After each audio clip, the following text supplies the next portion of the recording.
We'll call the Board of Directors meeting of May 21st to order. And I believe we go to roll call first. Is that correct? We have Director Cox, Yes. Director Wilkins, Yes. Director Hansford, and Director Wilson. Yes. And Director Clement is going to be joining us remotely for his first emergency meeting this year. He is not with us quite yet, but he will be shortly. Please join me with allegiance. Pledge allegiance to the flag of the United States of America and to the republic for which it stands, one nation, under God, indivisible, with liberty and justice for all. And with that, has anybody had a chance to review and adopt the agenda, or review the agenda and wish to pull anything from it?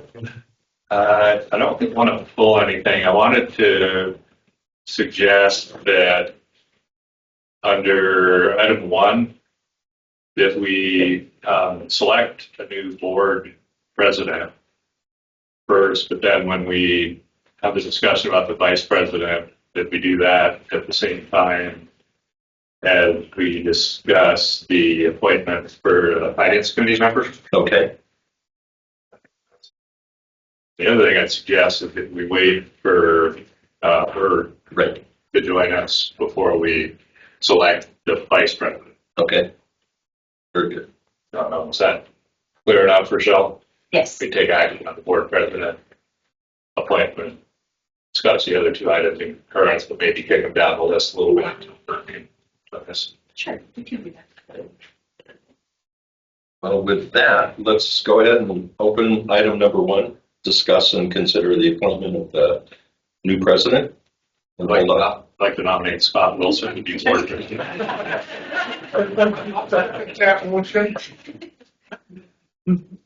Well, thank you, Director Wilkins. Assume you're willing to. Yes. All in favor? Do we have to do a roll call? There you go. We do because Yes. of Director Clement not being present. So we have a motion by Director Wilkins and a second by Director Cox. All in favor? Or actually, sorry, roll call. We have Director Wilkins, Yes. Director Hansford. Yes. Director Cox. Yes. Okay, and do we have Director Clement here? He is not, still not. And Director Wilson. Yes. All right. Thanks, Scott. Okay. Thank you. And then a detailed question you don't have to answer now, but I think before Blake left, I think it was going to be like September or October. September. So I don't know if the appointment we just made is through September and then we do it again, or Yes. okay, so we'll do it again in September. Okay. Open your form. So we'll see what the next few months. In the past, we have voted to fill positions without them being present. So if you wanted to vote someone else as vice president, if they were not present, it isn't unusual for that to happen. Okay. Thank you. Sure. And with that, I guess now we move into a closed session, correct? And do we want to do that, or do we want to stall a little? Do we want to pick up other items so that Doug can join us for closed session?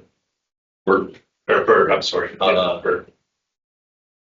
We can do that if Lucas can let us know when he arrives.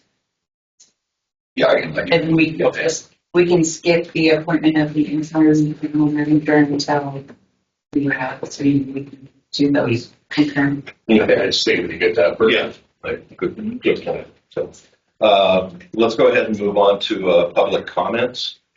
Do you have any folks that would like to get one? Yeah, Charlie Miller, General Manager at Olympic Valley PSD. Just introduce myself to y'all. I know some familiar faces. So I've been with Olympic Valley for 1 year yesterday, Dale. And it's been a great year. I have a great staff. It hit the ground running with a solid team, so it was exciting. Before that, I spent 5 years with Tahoe City PD. Before that, I was about 5 years with IPGID. And then I've lived in the region for 20 plus years, so just wanted to introduce myself to y'all. So Charlie, what's your assessment of the quality of the board at Olympic Valley? Present company included. It's great. We have actually a newer board member, Richard Koffler, who joined. He's been a real asset. Fred Ilfeld retired. He was great as well. The board is solid. So, yeah, comparable to Tahoe City. Yeah. Thank you. I really just came just to learn a lot about TTSA as much as I can. Good morning. I'm Sana Schlosser. I'm the new general manager at Truckee Sanitary District, so I'm also here in the same capacity to introduce myself. I'm Greg's replacement.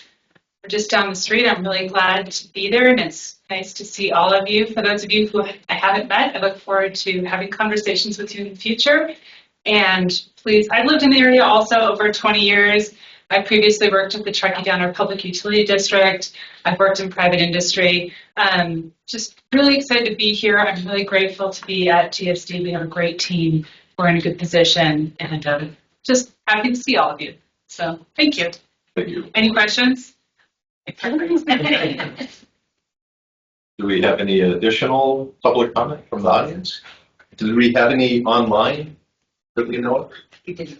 Okay, well, let's close that part out and move on to professional achievements, awards, anniversaries, and staff acknowledgement. I'll just say before we move into it, I'm really proud of this one, personally.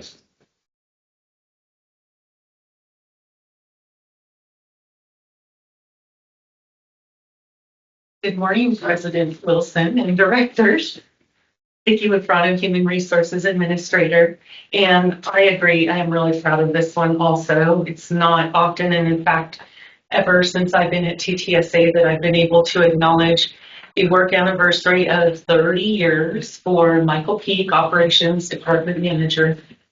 So Michael, what a great accomplishment, and thank you for everything you do here at TTSA. Thank you.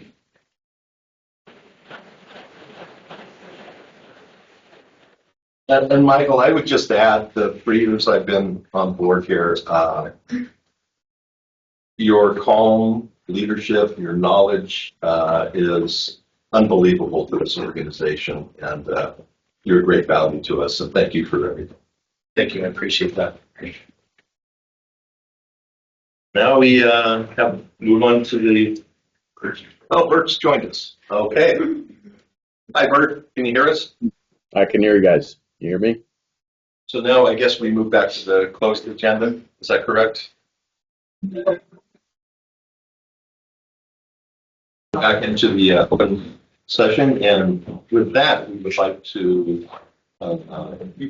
welcome Catherine Hansford as our new board member from PSD. We're looking forward to working with you, and I'm glad you could make it so quickly. Yeah. So, yes. And would you like to say anything about yourself so that? I'm very happy to join you. I've been on the TSD board now for just over a year. Yeah, a little longer, yeah. My background is that I'm a consultant and I work with a lot of water and wastewater utilities. I do a lot of rate and fee studies, and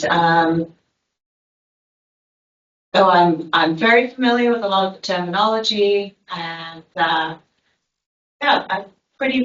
feel pretty good about joining the board. The Lake kept us really well apprised about what's been going on here. We always got a great presentation, and so I feel fairly familiar with what's going on.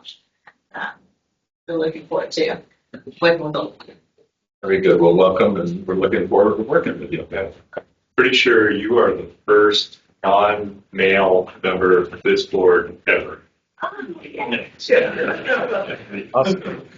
Yes. Michael, can you confirm that? I can't confirm. Okay.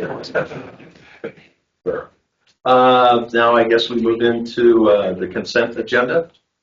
And any of those items wish to be full, I'm sorry, President Lawson, just the housekeeping, no reportable action from the closed session. okay, yes. So no reportable action from the closed section. Thank you, Richard. Now we'll move on to the consent agenda. Would anybody like to pull anything or move anything from that? We're good. All right. I'd move the consent calendar. Second? Motion from Director Wilkins, second from Director Cox to approve the consent calendar. And we'll go ahead and take roll call vote on that. Director Cox? Yes. Director Wilkins? Yes. Director Hansford? Yep.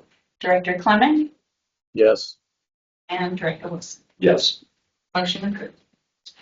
And now we will move back to item 1 in the regular agenda.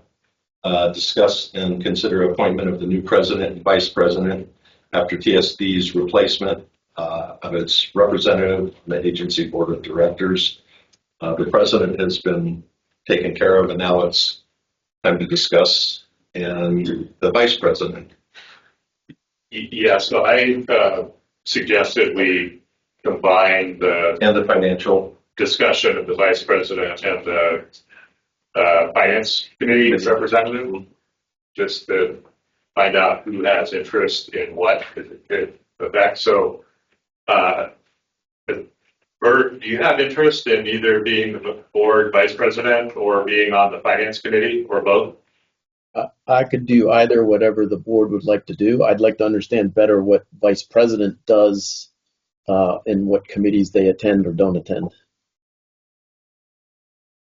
The vice president basically fills in when the president is not available. And in the last instance, the vice president was on the financial committee as well. But that's not written, given. Got it. My sense is the basic role of the vice president is to be willing to be president 2 years down the line. Got it. Fill in for a meeting here and there. Okay, makes sense. I could do either or both, as the board would like to use my talents. That's up to them. So ordered. Catherine, what interest do you have in either Well, or both roles? at this point in time, I would say I don't have interest. I mean, I know a great way to learn about an agency is through the finances, but I plan on doing that anyway through the budget process and the other information. So I think at this point, I would say I don't want to be in either of those positions. Okay. And I know Dale and I both had the opportunity to be board president recently, and I personally think it's healthy for that role to rotate. So if Bert's willing to serve as vice president, which would basically put him on deck to be board president probably in about 2 years and 3 months, because we talked earlier, Bert, so we appointed Scott as board president, and that would basically be through this September, which is when Blake's term would have been up. But I would envision is we would probably appoint Scott for 2 more years after that, assuming he still wants to do it. And then if you're willing to serve as board vice president, Bert, it would probably mean we'd be nominating you to be board president like 2 years and 3 months from now. So if you're good with that, I'd like to go ahead and nominate Bert Clement to be the board vice president. Now, would that mean he still serves on the finance committee? That would be a separate. That would be a second. I was going to nominate him for that in a minute, unless you want to do it, Dale. I think we do one at a time. Okay, sounds good. Yeah. So you're nominating Bert for vice president, Yes. and I'll second that. Second. Public comment. Roll call. Director Cox? Yes. Director Wilkins? Yes. Director Hansford? Yes. Director Clement? Yes. And Director Wilson? Yes. Motion approved. And Dan, I think you were, I was going to nominate Bert to be on the finance committee as well, if you're still interested in that, Bert. Yeah, let me just clarify, I'm not on any other committees, right? Other than this ad hoc committee for the. So now you're on Not yet, the but and the GM recruitment. Got it, okay. Yeah, that's gonna be done soon, hopefully. if you show them late to another board meeting, you never know what could and the happen. meeting's not over yet either. Yeah. It's all right, we're good. Gotta cook the books anyway, so why not? Okay. So So I don't know if I nominated Bert yet for the finance committee, but if I didn't, I will. okay. Motion by Director Wilkins, Up to you. I'm seconding all the time, Jim. Yeah, you're my second. I'll go ahead, second. second by Director Cox. Director Cox, Yes. Director Wilkins. Yes. Director Hansford. Yes. Director Clement Yes, and Director Wilson. Yes. Motion approved. Congratulations, Director Clement. And you doubled your I pay. mean, congratulations, I think. Yeah. You get Not really. $200 a month because of finance. So now we move on to the, Appointment of the interim general manager. And I would recommend we pull item 2 in light of no reportable action from the closed session. okay. Really good. And then the next is the updating direction of the GM recruitment ad hoc. And Vicki, I believe you've got information to share.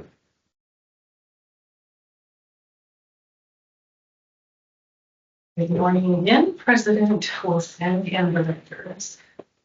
So, yes, a quick update on the GM recruitment. As everyone is aware, we have CPS HR consultants performing the recruitment process for the general manager position. And as of May 16th, they give us a weekly update. As of May 16th, we have 26 applications received. The first review by CPS HR of these applications will take effect on Monday, May 26th. We also have an ad hoc meeting with CPS scheduled for Friday, June 6th, in order to review the applications, the first round of applications reviewed by CPS HR. And then we have tentative first round TTSA interviews scheduled for June 16th and or 17th, not confirmed at this point. And that will take place with the ad hoc, myself, and a couple of outside individuals.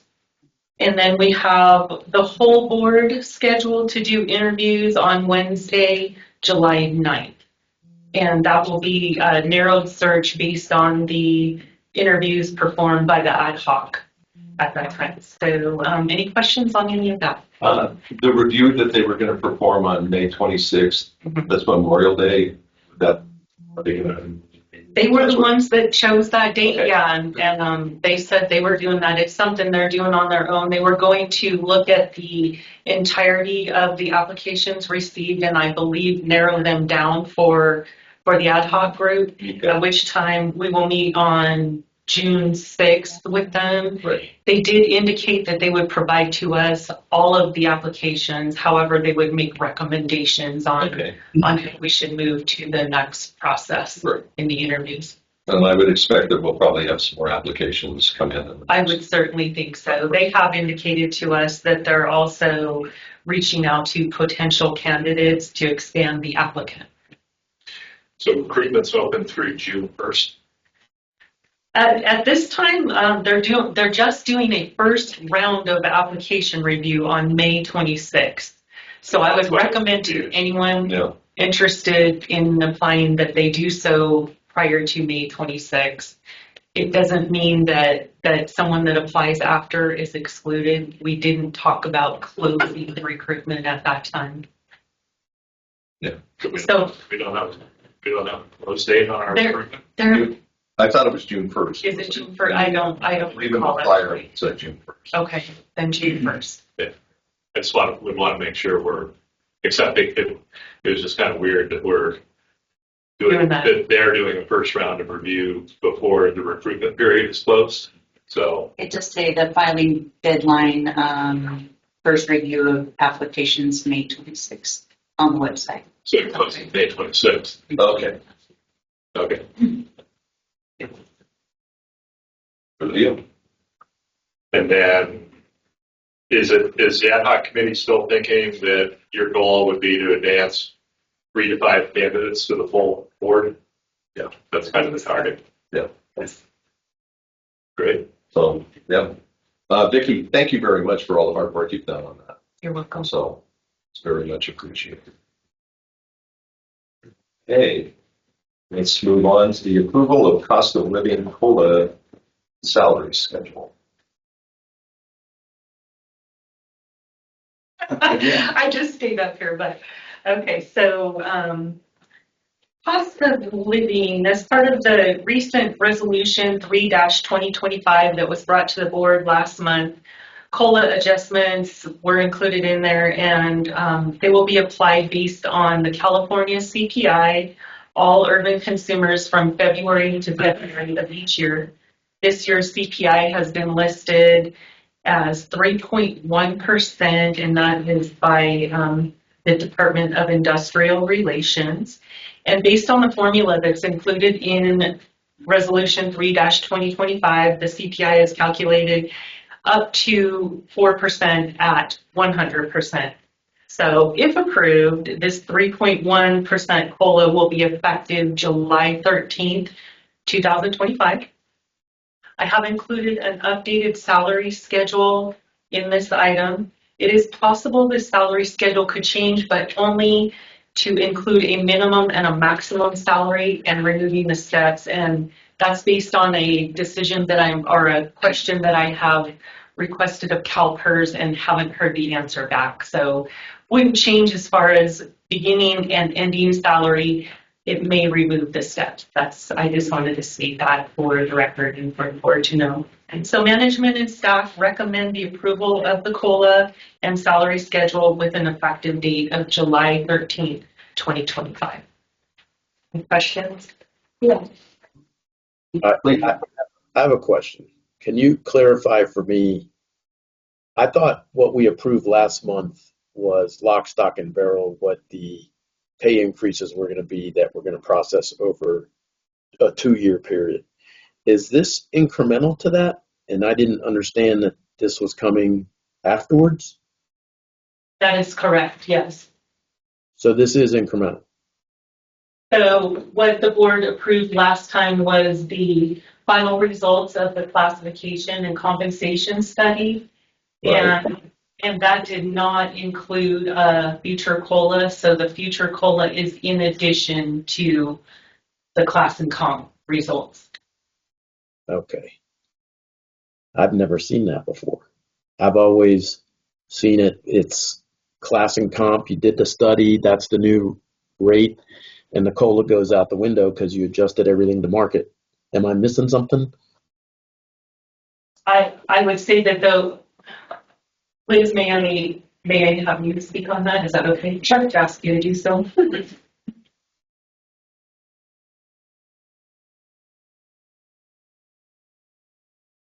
Good morning, President, Vice President. Last month when we talked about class and comp implementation, part of the conversation was that this had been an ongoing process and that there were COLAs that needed to be applied for it or applied to it to keep up with the agency rates as they were increasing while this was ongoing. So the presentation that we gave to you with the effect talked about the effect without the COLA and asterisks that there would be, we knew last month that it would be a 3.1% COLA. So we talked about that, but until we had direction on whether we were doing 1 or 2 years, we didn't present a salary schedule that had the COLA applied to it as well. Does that answer your question, Vice President? For the moment, thank you. Got it. I look forward to more. Any other questions before I leave? That was presumptuous of me. Bill? No questions. I have a question. I think it's for Vicki though. You got it. When is the last time that this policy with the COLA was established? You know, It was established prior to me coming to TTSA. I've been here since for the past 7 years. So it was established prior to that. And it was different than it is right now. It was incremental in 3% increments at 100%, 75%, 50%, 25%, if that makes sense. And I could explain that further if it doesn't. Okay. So the reason why I ask is because these COLAs are quite sensitive. So for instance, if you looked at the change in the index from March to March, you see it's 2.34%.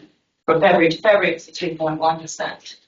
So I'm not going to ask to like reconsider today, but maybe for future to think about, is this something we want to update to allow for some flexibility? I think it'd be fine to have a future agenda item on it. I think from my perspective, we just want to be consistent from year to year in the time periods, because I would suspect, I think you can have variability within any 12-month period where I'd be concerned if we went February to February 1 year, and then January to January the next year, and then March to March the year after that, because of that sensitivity that can occur.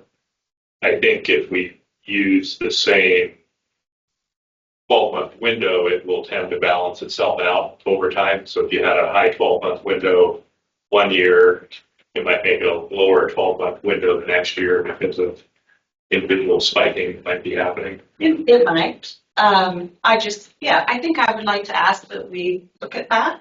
I'm not asking for that today, Yeah. but just to consider it. If I may also state, I did say it has never changed since I've been here. It used to be April to April that we would consider the COLA, but April data is not posted until nearly June. It's about a 2-month delay. So that's when we change it. We did change it during my time here to be February to February, and I think it's posted every 2 months. So meaning February and then April and then June. So, but I can certainly bring this back to the board at a future date.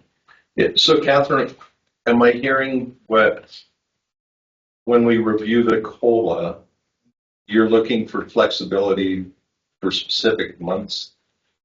Perhaps this March to March, and then next year it could be January to January?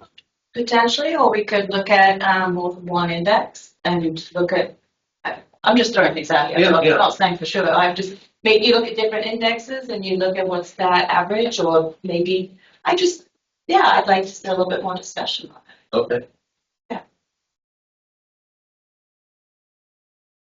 That's valid, absolutely. Any questions or comments? No comment. Yeah, I'm not in favor of adding the COLA to what we did last month. I misunderstood that, but I'm not in favor. I think that's a double dip, in my opinion. When was the compensation study finished?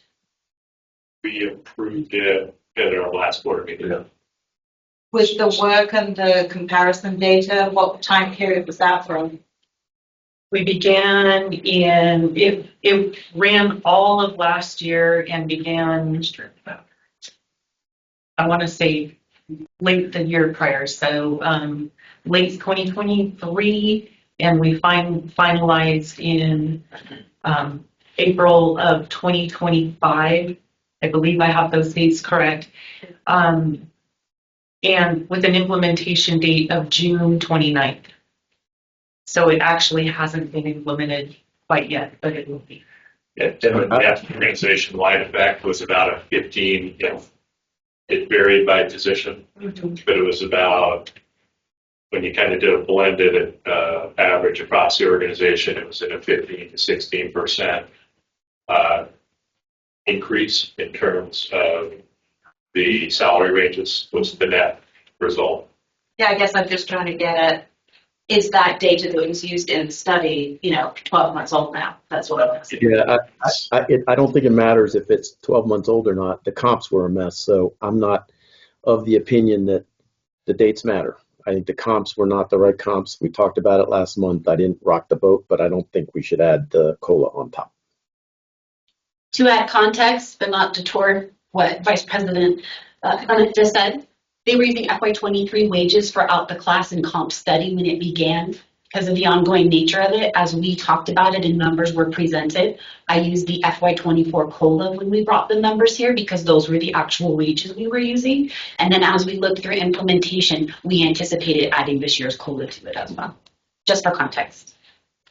And Vicki, when was the last class and comp completed prior to this one? It became effective January of 2020. Okay. So it started in late 2018, went through 2019 and became effective January 2020. So by the time it's implemented, it's 5 years old, Correct. 5+. Yes.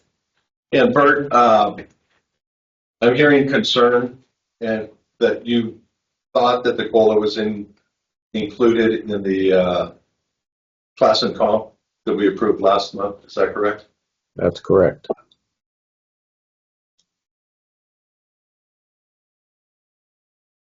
Dale, thoughts? I don't remember anybody mentioning anything about the class and comp study, including the COLA.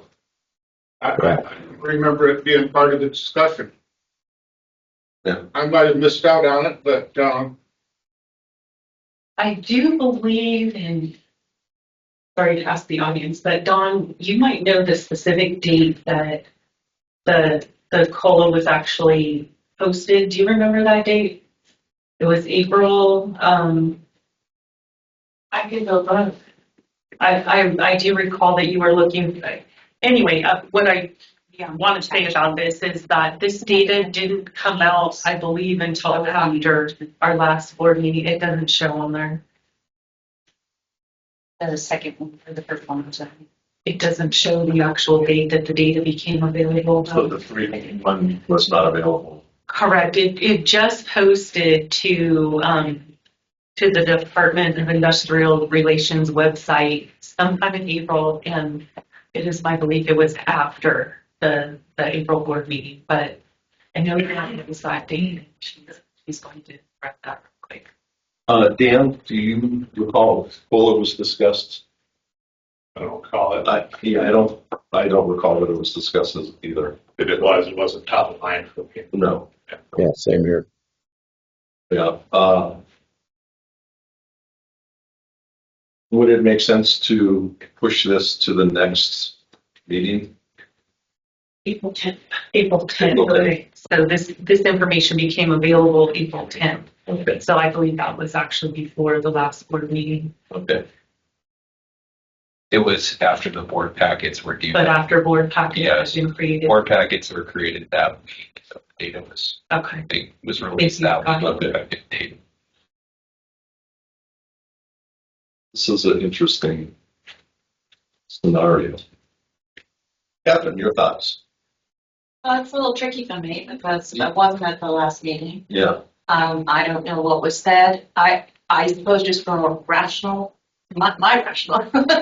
So I said, my point of view, it seems that the data is, at least a year old, and that you typically do a COLA each year. It seems to me that it makes sense to do the COLA. Dan?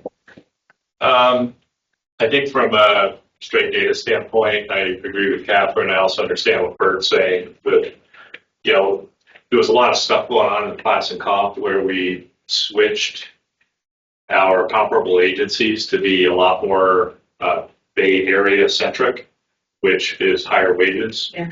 We kind of did that consciously, knowing that that was going to bump the salary ranges up more than if we had stuck with our prior group of comparables that were more closer by, not 100%, but like we got rid of like Reno and Sparks and South Lake Tahoe. There's a few I may be missing, but ended up kind of migrating more towards Bay Area comps, which definitely had an effect on the salary ranges. I think that's what Bert's, I don't want to put words in Bert's mouth, but I think that's what Bert's referring to. It's a Yeah, pretty empty bump already. Yeah. I think you're spot on, and I think it's pricing us out of the market up here in Tahoe as well, with what I see with other GMs and things that we're paying as we go forward. So. Okay. Anyone want to make a motion? I'll make a motion that we approve the 3.1% COLA. Do we have any seconds? I'll second that. See where the vote goes. So I guess we need a roll call. Is that correct? Need public comment. Oh, I'm sorry, public comment. Okay, seeing no public comment. Michelle? Director Cox, Yes. Director Wilkins, Yes. Director Hansford, Yes. Director Clement, Opposed? Director Wilson. Yes. Motion approved. Okay. Thank you, everybody. And we will now move on to the agency updated paid sick time policy and callback duty and standby duty policy. Vicki, you're still on deck. Thank you, General Manager Palante. Okay, so TTSA is committed to providing regular updates to agency policies, and rather than waiting to update the handbook in its entirety, we have been updating sections or certain policies within and then notating within the body of the handbook. The policies before the board today are paid sick time, callback duty, and standby duty. Highlights within the paid sick time policy, the changes are an update to required designated person language, removal of outdated language, addition of language related to CalPERS contract for purchase of service credit using sick leave accruals, removal of payout of sick leave for any purpose except retirement, update of language related to entitlement of 40 hours of sick leave, and an update to language related to the use of vacation time when sick leave accruals have been depleted.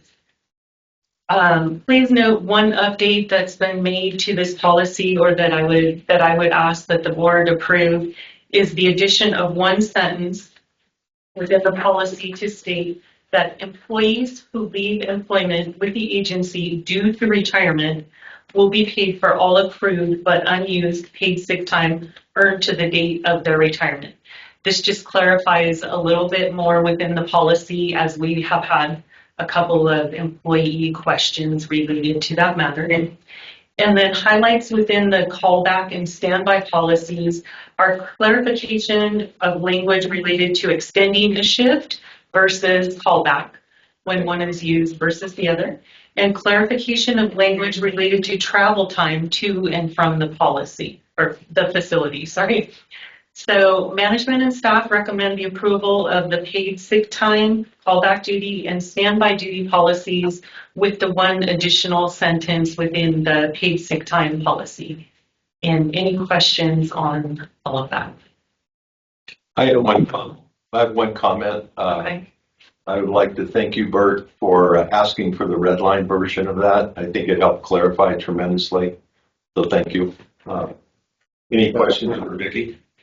So Vicki, what's driving the paid sick leave at retirement to pay out the full thing versus, I think previously it was 50%, if I recall?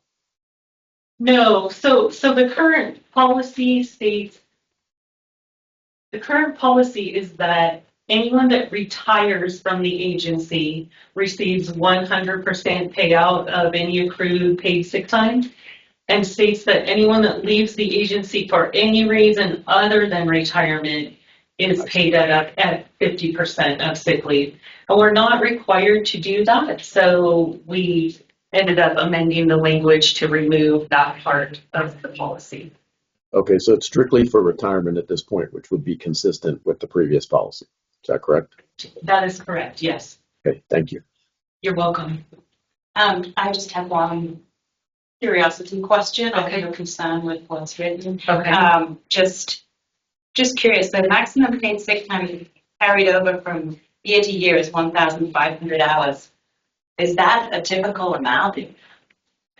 I actually did a survey on that. It is something that the agency wants to look at, and generally it is lower than that amount. It used to be, our policy used to be 2,000 and we reduced it to 1,500. And I do believe that the agency would like to look at that in the future at that number, but time didn't allow for a real better study of that right now. Okay. Question? I don't want to take that. Yep. Yeah. So in terms of retirement versus leaving for other reasons, is that differentiation based on whether or not the person is basically drawing their CalPERS? So in order to get the 100% payout, we need some form of verification that individual is drawing their CalPERS immediately following their employment with us. Is that That is correct. that's the right line? Yes. Okay. So it's not you kind of sussing that out. That is correct. We want to make sure that it is consistent and verifiable in that sense. We can see that information on the CalPERS website as the employer. We can tell if an employee has put in their retirement application, what date they will be retiring, and that would be verified that way. But generally, an employee is excited about retiring and lets us know. And it's not something we usually have to verify, but Sure. But certainly, yes, that is correct. And we haven't had anybody at this point that you know of that is retired with 1,500 hours? Or do you not know?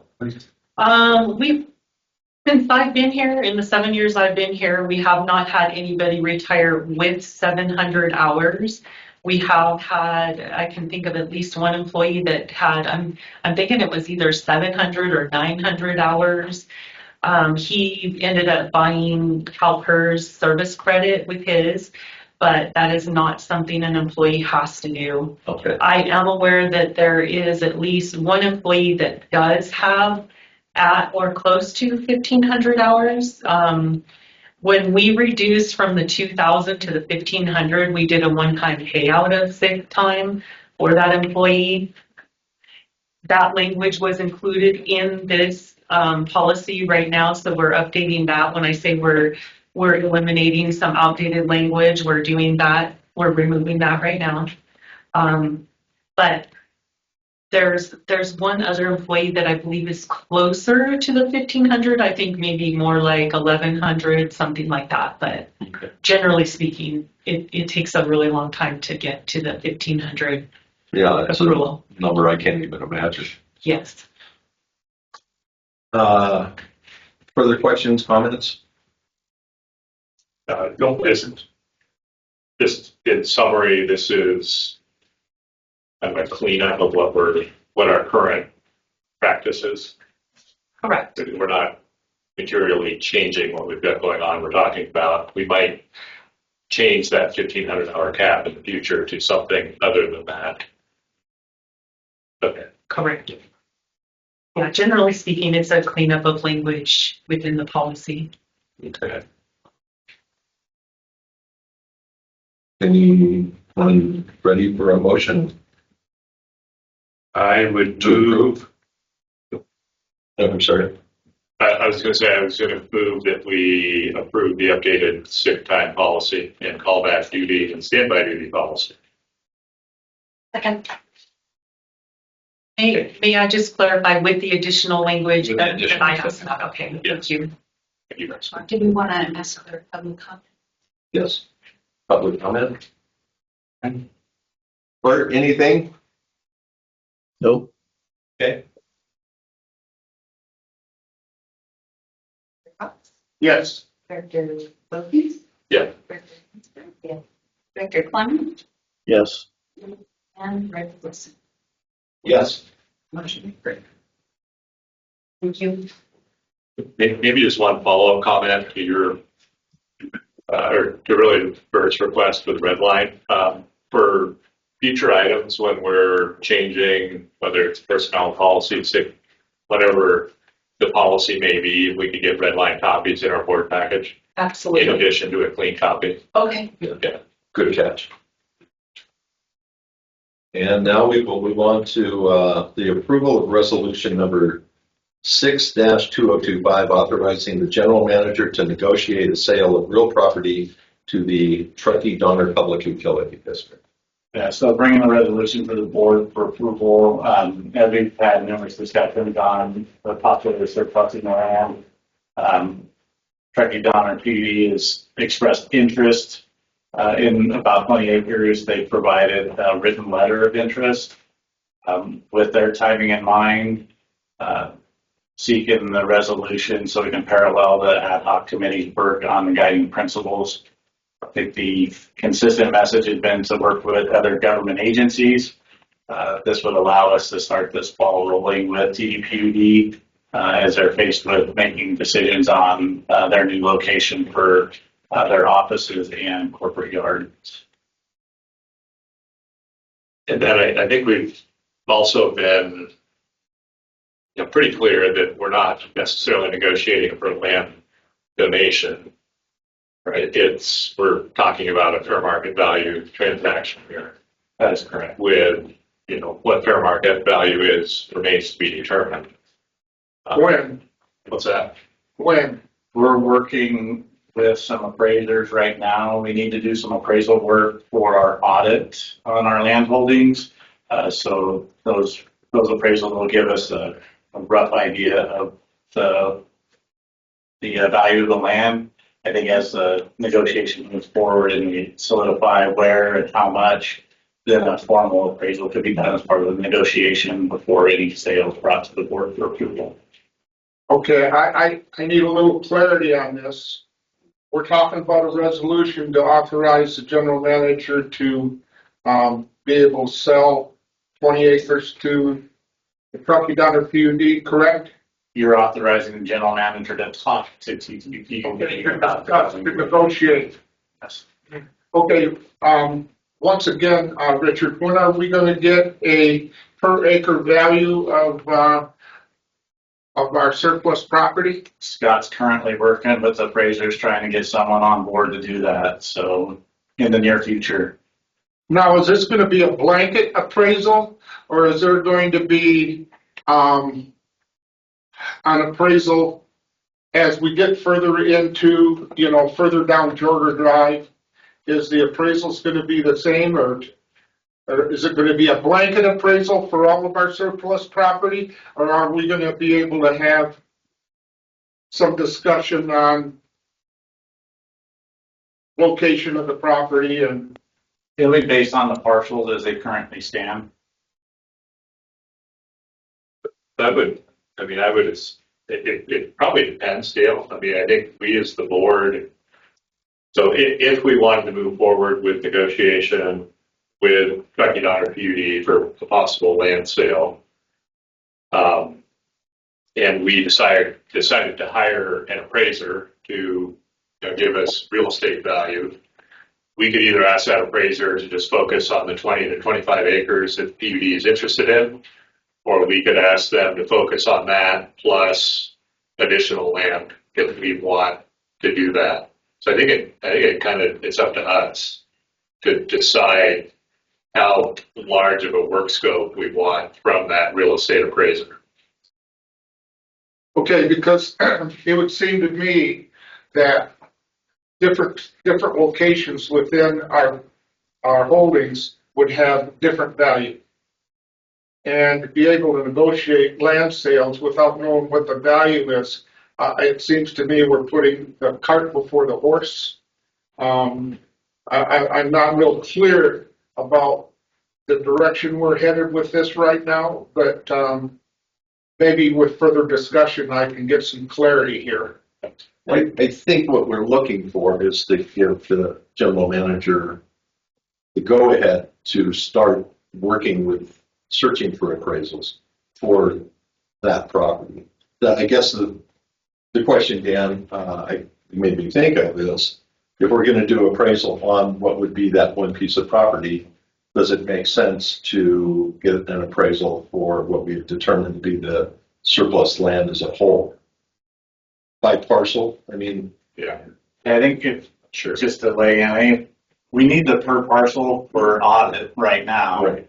That would give the board an idea of what the per acre cost of land is. And as we work through the process of negotiating and identify what section of land, either TDPD is interested in, or perhaps the school district, as I have received a letter from them of interest to purchase the land that they are leasing, as well as possibly additional land. So that's another item. Then as that process works forward, we could then re-engage with whoever we select to further refine the appraisal areas. So we can then appraise that exact piece of land as it stands solely by itself. Does that help clarify? I mean, we're not, To me, when you negotiate the possibility of a land sale, if it was me, I'd like to know how much it's going to cost. And we haven't got any kind of an appraisal. We haven't gotten any kind of an assessment on what the value is of our holdings. And when you negotiate the sale with a second or third party, it seems to me that they're going to want to know what they're negotiating for. And if we okay the negotiations and all of a sudden the value of the land comes in over and above what they're willing to pay, then what? well, I don't think that's what. I mean, that's not what we're that's what I need clarity on. As I see it, this is staff asking us as the board, do we want to take that next step to start the negotiation? We're kind of at ground zero right now, right? Well, when at our ad hoc committee, we've been discussing the negotiations with the Truckee Donner PUD since the first meeting. So, Or the fact that they're interested. yes. Right. And so if we're negotiating to find out if they're still interested, I guess that's appropriate. But I really like to see it move forward with some appraisal of our holdings before we sit back and start cranking out some people that are interested in purchase. Could I ask Scott a question? Because I heard Richard say that Scott's actually working with appraisers. Yeah, so I guess it's a couple things. Brian wasn't able to be here today to speak on behalf of Truckee Donner PD, but his board, one of their members is here. They're looking for the agency to enter into good faith with us in discussion. So they're trying to earmark funds for the potential of future sales and set aside that funding with their planning. Putting that aside with our interests, we preliminarily reached out to the same appraiser that we utilized for the airport district exchange. And to help provide a fair market value with the preliminary estimate and then a formal appraisal of the land, they need to know specifically how much they're carving out to be sold is really the goal. So there's a couple of things here to Richard's point. Staff are just looking to be able to have continued discussions with the PD, show them good faith interest that we're looking to potentially pursue this land sale to them without, ultimately we'll come back to the board with the appraised value and what the PUD is looking for. And you guys will have every opportunity to discuss that and give staff additional feedback stuff. So this is really just an initial step to give us the ability to represent the agency, the GM, or whoever you authorize today, if you're willing to do so, to be able to have those discussions with the PUD and Brian Wright to come to some level of an idea of getting a better understanding. Otherwise, we as staff don't have the authority to go back and negotiate on behalf of the agency. It's improper. I understand that concept, but as far as for the land appraisal, have we talked to or circulated an RFP for appraisers? Or, now that we're getting this ball rolling, we got to have our ducks in line here with who's going to be the appraisal. Is it going to be local? Is it going to be somebody from Reno, Sacramento, or who's? So we haven't formally been given that task by the board to go out and search for RFPs, but if given as direction today in tandem with this, we can go through that process. But it's improper for us as staff to go out and start searching for RFPs without a task that's been authorized by the board to do so. So I think this step would allow us then, as part of that, if the board's so interested, to go out and search formally for multiple proposals. And I'll turn back to Richard to get input on this, since it's outside of my authority. I don't think really considering. I think in terms of hiring an appraiser, we could go through the RFP process, or we could pick one right? It's kind of a question of Yeah. whether we think going through the RFP process will likely lead to us getting a higher quality appraiser at a better price, or whether but RFPs take effort, right? That's right. It takes time and effort as compared to, for instance, picking the appraiser who's already worked on the property as part of the airport land deal that we did recently, which could be another way to go, which would be probably quicker. Somebody that's already familiar with what's going on. Yeah. And I don't know if the board has a preference. As long as the appraisal is looking out for the best interest of the agents. Right. That's what I'm concerned about. So I think you're saying your preference would be that we hire our own appraiser as opposed to potentially jointly hiring one with the PUD. Exactly. Where we're splitting the cost of it. I whatever it takes to get a fair market value of our holdings in the best interest of the agency. And if that means that we hire the appraiser, so be it. And I think the nuance there is if we hire the appraiser, then that's basically our information. We can look at that in closed session. We don't have to share that out as part of our real estate negotiation. I think if we jointly hire the appraiser, then we and the Truckee Donner PUD would have access to that same appraisal information at the same time, as compared to us having an appraiser, them potentially hiring their own appraiser independently, and then comparing notes at some point along the process. Well, when you say comparing notes, that would lead me to believe that we would be enter into negotiations on what fair market value is, as opposed to what our consultant says fair market value is. And I don't want to see us have to negotiate with a potential buyer on the value of our property. Yeah, we can always set our asking price, either if right, and then it's a question whether a prospective buyer chooses to pay that or not. Okay, I didn't want to get us off track here, but I'm kind of looking a little bit further down the line here. And if we're going to open up the doors to negotiations with the Truckee Donner PUD, which we have already discussed in detail, then so be it. If they're interested, that's great. Let's move it forward. I'd like to see that happen, but I'd also like to start the wheels of motion, finding out what these holdings are worth. Yeah, so It's only logic to me. So you'd be supportive of approving this resolution? Yes, of course, I'll make that motion. Yeah. If there's no further discussion. I have one question that's actually a little tangential to the resolution. I'm just curious, like, which agencies have been informed of the potential surplus within sales? So backing up a step here, just how has the word gone out to agencies, or has it gone out to agencies, or did the PUD come specifically to us, regardless of this knowledge? Like, I'm still curious more on the background of it. Just be helpful. Richard? Yeah, so we started off with a land use risk assessment that kind of tipped the community to the fact that we were looking at potential surplus.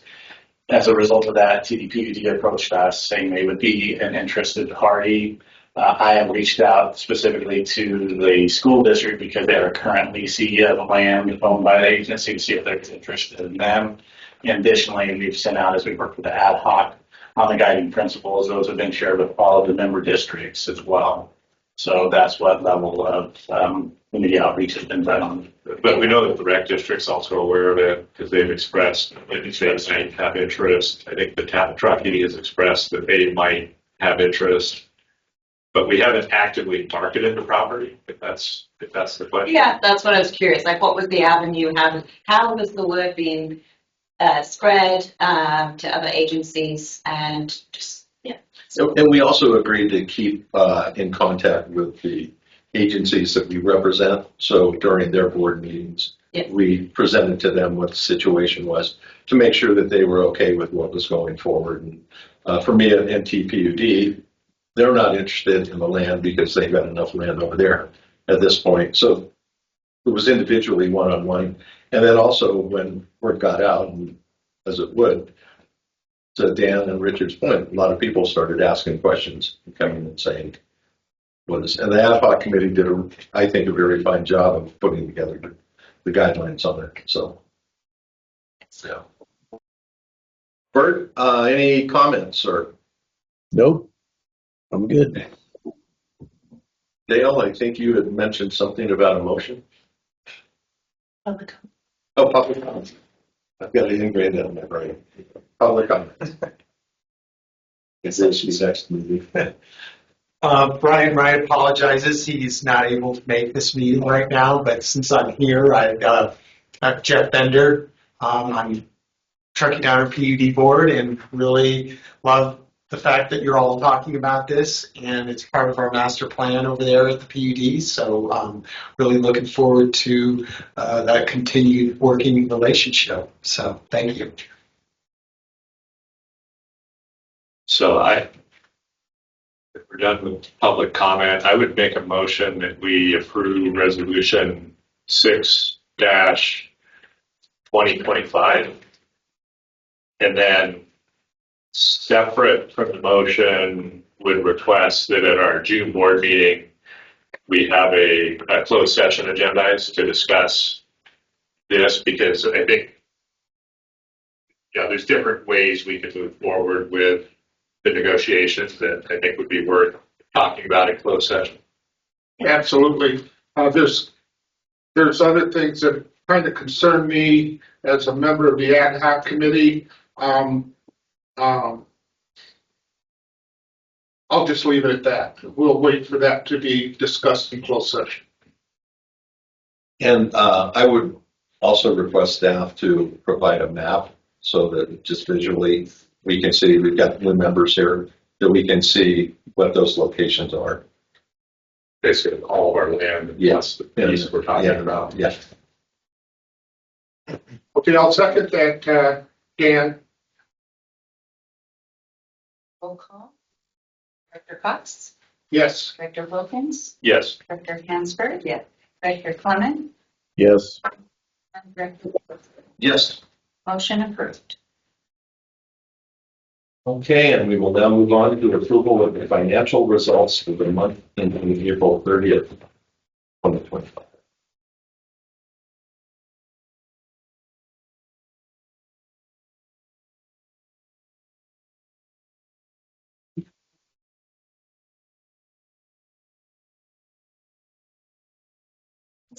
We'll get through it. Yes.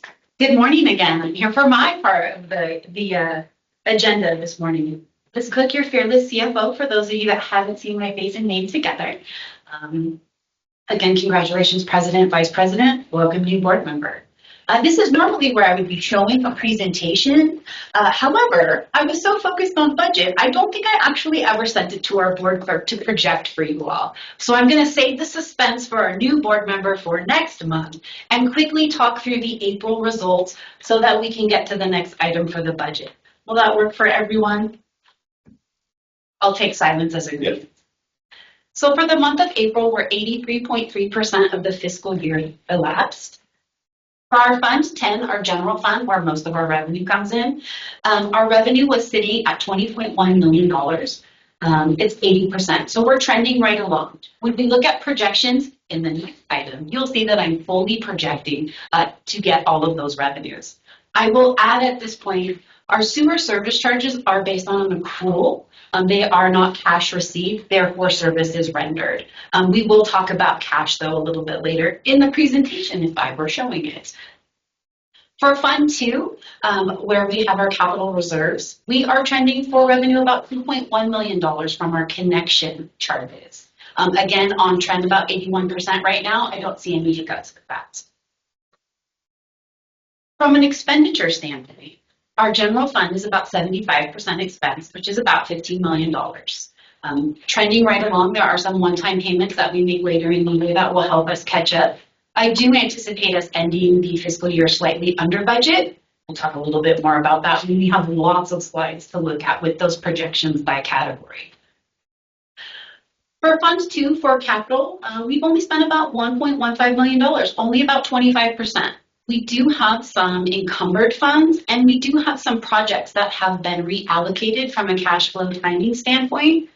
And again, to keep the suspense building, we'll talk more about that in the budget. Items we anticipated progressing on this year, we haven't seen that, so we'll be moving that budget into the future year. For our rehabilitation Fund 6, we are only at 6% spent. We have talked multiple times that the digestion improvement project, really not picking up this year as anticipated and needing to move into next year, is really what pulled that expenditure rate down. We do also have a principal debt payment that happens in the very last month of the year, so that will also impact both Fund 2 and Fund 6 expenditures. Talking about total cash, they're approximately $42.5 million right now. At this time last year, we only had $38.7 million. It's about a 10% increase over last year. And being that FY25 was the year where we anticipated an 18.6 increase just in those sewer service charges, we're trending right along. I will also add that we received our teeter payment in May, so it isn't reflected here. So there's an additional $7 million in cash that came in, and I projected 5. So either I projected low or we nailed it. So we'll take it either way. Those are the highlights as of April 30th. And again, I apologize for not having those charts. We'll make sure that I get them up on the visual for next month. But are there any questions about the April results? No. Okay. Then I will turn it over to you for action. I will turn it over to you for action. Any questions, comments? Not for public. Okay. I'll just ask. I do have a couple, but I can easily follow up on that. Okay. No questions, sir? I'm good. Public comment? Do we have a motion to accept? I move we approve the financial results for April of 2025. Second. Motion by Director Wilkins, second by Director Hansberg. Director Cox, Yes. Director Wilkins, Yes. Director Hansberg. Yes. Director Clement, Yes. and Director Wilson. Yes. Motion approved. And now we get to move on to the budget. Now I'm going to show you more slides than you probably ever wanted to see. As someone who is very wordy naturally, I'm going to try to stay focused on the messages. I will do my best to talk slower. I realize as we have remote guests, it's a little harder to catch some of my nuances as I chatter away. But there are a lot of words that need to be said about this budget. So again, I will work to stay diligently focused. Ooh, FY26 draft budget. So before we dig into the numbers, the message that we really built this budget around is that this is the roadmap for the agency. Recently, the board gave us direction for us to undertake the most ambitious capital project in history. Maybe not when there wasn't a treatment plan here, but in this sense, the treatment plan has been here, the most ambitious capital undertaking. This investment in our and our ratepayers' future is designed to modernize operations and pave the way for lasting improvements. As we embark on this journey, we also continue our time of transition. Last year, I was here in a consultant role because you didn't have a finance admin manager or CFO position. As we enter into the FY26 budget, I'm here now, but our GM is transitioning out. Happy retirement, General Manager. The management team, along with our new leader, who the board will select, and the board, are going to have to continue the strategic planning that we actually started last year, continued a little bit into this year. But now that we have that technology direction, we really need to get back to that strategic plan so that we can continue to keep the agency moving forward. Those were the sentiments that went through my mind as I was working with the management team and their teams to build this budget. Ready for the numbers? I can make the slideshow work. Oh, helps if you turn it on. Sorry, listen in technology. Way to watch Liz's learning curve. Pressing that button is not so easy like it is in the commercial, let me tell you. Okay. Overall, this balanced budget is $40.3 million. It does assume the use of cash reserves or anticipated debt. As we stood here last year and as I stood here prior to that, looking at overall cash flow projections, and when the rate model was built, it's no surprise. We're not going to have enough cash to do all of the things that we want to do. Issuing debt is on the horizon. Figuring out when that right point is something we're going to do together as we progress through this. I thought it was going to be last year. I wasn't certain. It's looking more like it's going to be this year. As Stephen Gortler was here a few meetings ago, we could issue debt in as little as 90 days. Nice if you could take about 6 months to see it. So in the next 3 to 6 months, this will be an ongoing conversation with the board. So the executive summary rolls everything up. There are about 16 more charts behind this that will break out details of revenues by fund. We'll break out expenditures by fund, by category, as well as by department. So I won't give it all away here on this slide. There are a few new things to the budget. We anticipated a new general manager and a new salary schedule. We're implementing class and comp. We've added new positions. On top of all of that, adding, we've also sharpened our pencil and tried to go back to areas where maybe we had more budget than we were spending, but we felt really safe and warm and fuzzy by having that budget. And we've tried to let that go. So I'll make sure to highlight that as we move through the presentation.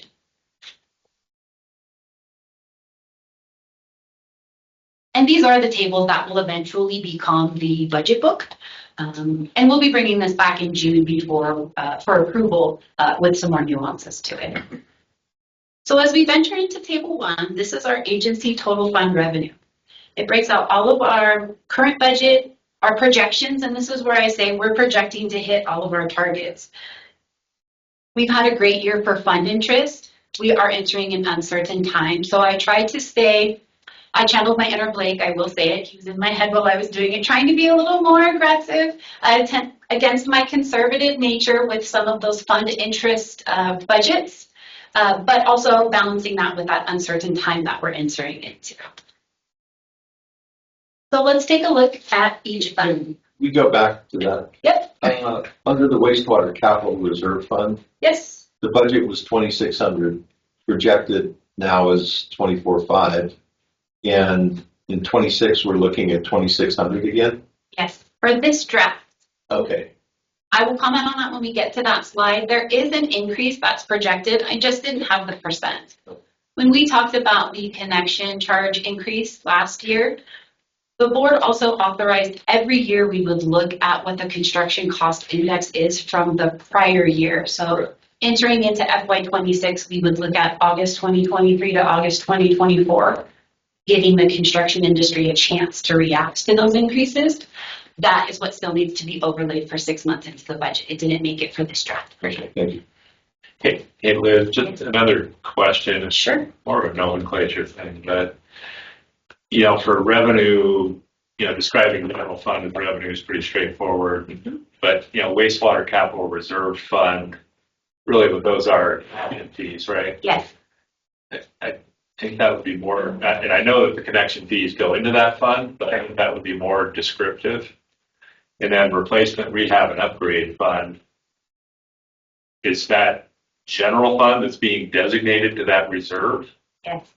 That right there, I'm sorry. So it's not really an independent revenue stream. It's general fund that's being earmarked. That right there is independent revenue stream. It's the fund interest from the funds that were deposited into that from the general Into fund. that reserve. But Fund 6 is funded from general reserves. Could we label these One, I'll take that one, yes. in a way that Yes. is more descriptive as to what, because that's actually interest income on that fund. Yes. That's probably the same as what the emergency and contingency reserve fund revenue is. That is a true statement. And there are a few additional tables right after this that indicate that. But on this roll up here, I can change the labeling so that it's more transparent. Absolutely. Great. And if we could keep all requests at that level, that'd be real great. Wishful thinking. Everybody okay if I move to the next table? Okay, here's where we get into the details of our general fund revenue. Our sewer service charges, as I noted on the flyer, this is year 3 of our 5-year Prop 218 notices, and we assume a 13.5% increase in sewer service charges. That is reflected right there in that budget. Fit the number right out of the rate model. Our tax revenue in ad valorem is decreasing slightly, and I will admit it is my learning curve from last year. I did go ahead and increase the ad valorem by 3%. That's our anticipated increase. However, when I increased it last year, I increased the total budget, and I lost sight of the fact that there are other items budgeted there. So I overinflated our budget for last year. That's why you see the projections coming in lower. I've adjusted that and then added 3% for growth on ad valorem. And that winds up to that $5.1 million. You can get smarter every year. The fund interest here, it is more than prior year budget. It is less than projections. That's where I'm trying to balance me versus what I'm calling my inner Blake. Our other revenues contain rebates, surplus items, lab billings. For FY23, there was $123,000 in surplus equipment that was sold. We do know that we're going to sell some in FY26. We don't know to what tune we'll be able to get bids on it, so we kept the budget consistent with prior years. Same story for temporary discharge permits. Any questions on the makeup of the general fund revenue before we talk about Fund 2? Okay. And thanks for preempting my slide here. I appreciate that. Talking about our wastewater capital reserve fund revenue, also paused. There is an error in the slides. If you are looking at what was in your packet, my formula was wrong in the variance column. I may have also showed the wrong variance. It may be a dollar amount. So these are correct and accurate. The sewer connection charge, as we talked about, that's really what funds this account. That's that $1.9 million. I do need to increase that revenue assumption for the second 6 months in FY26 by that construction cost index. It just didn't make it for this draft. You will see that number increase when I bring it back for approval in June. And then to Director Wilkins' point, this is the fund interest that does also go directly into Fund 2, and it is earned off of the Fund 2 cash. So again, I try to stay conservative, but not too conservative. We do anticipate spending some of that fund, and that's why for this one, I kept that budget consistent. Questions about wastewater capital reserve fund revenue? We're good? Okay, let's go to replacement rehab upgrade fund revenue. Short story, it's fund interest.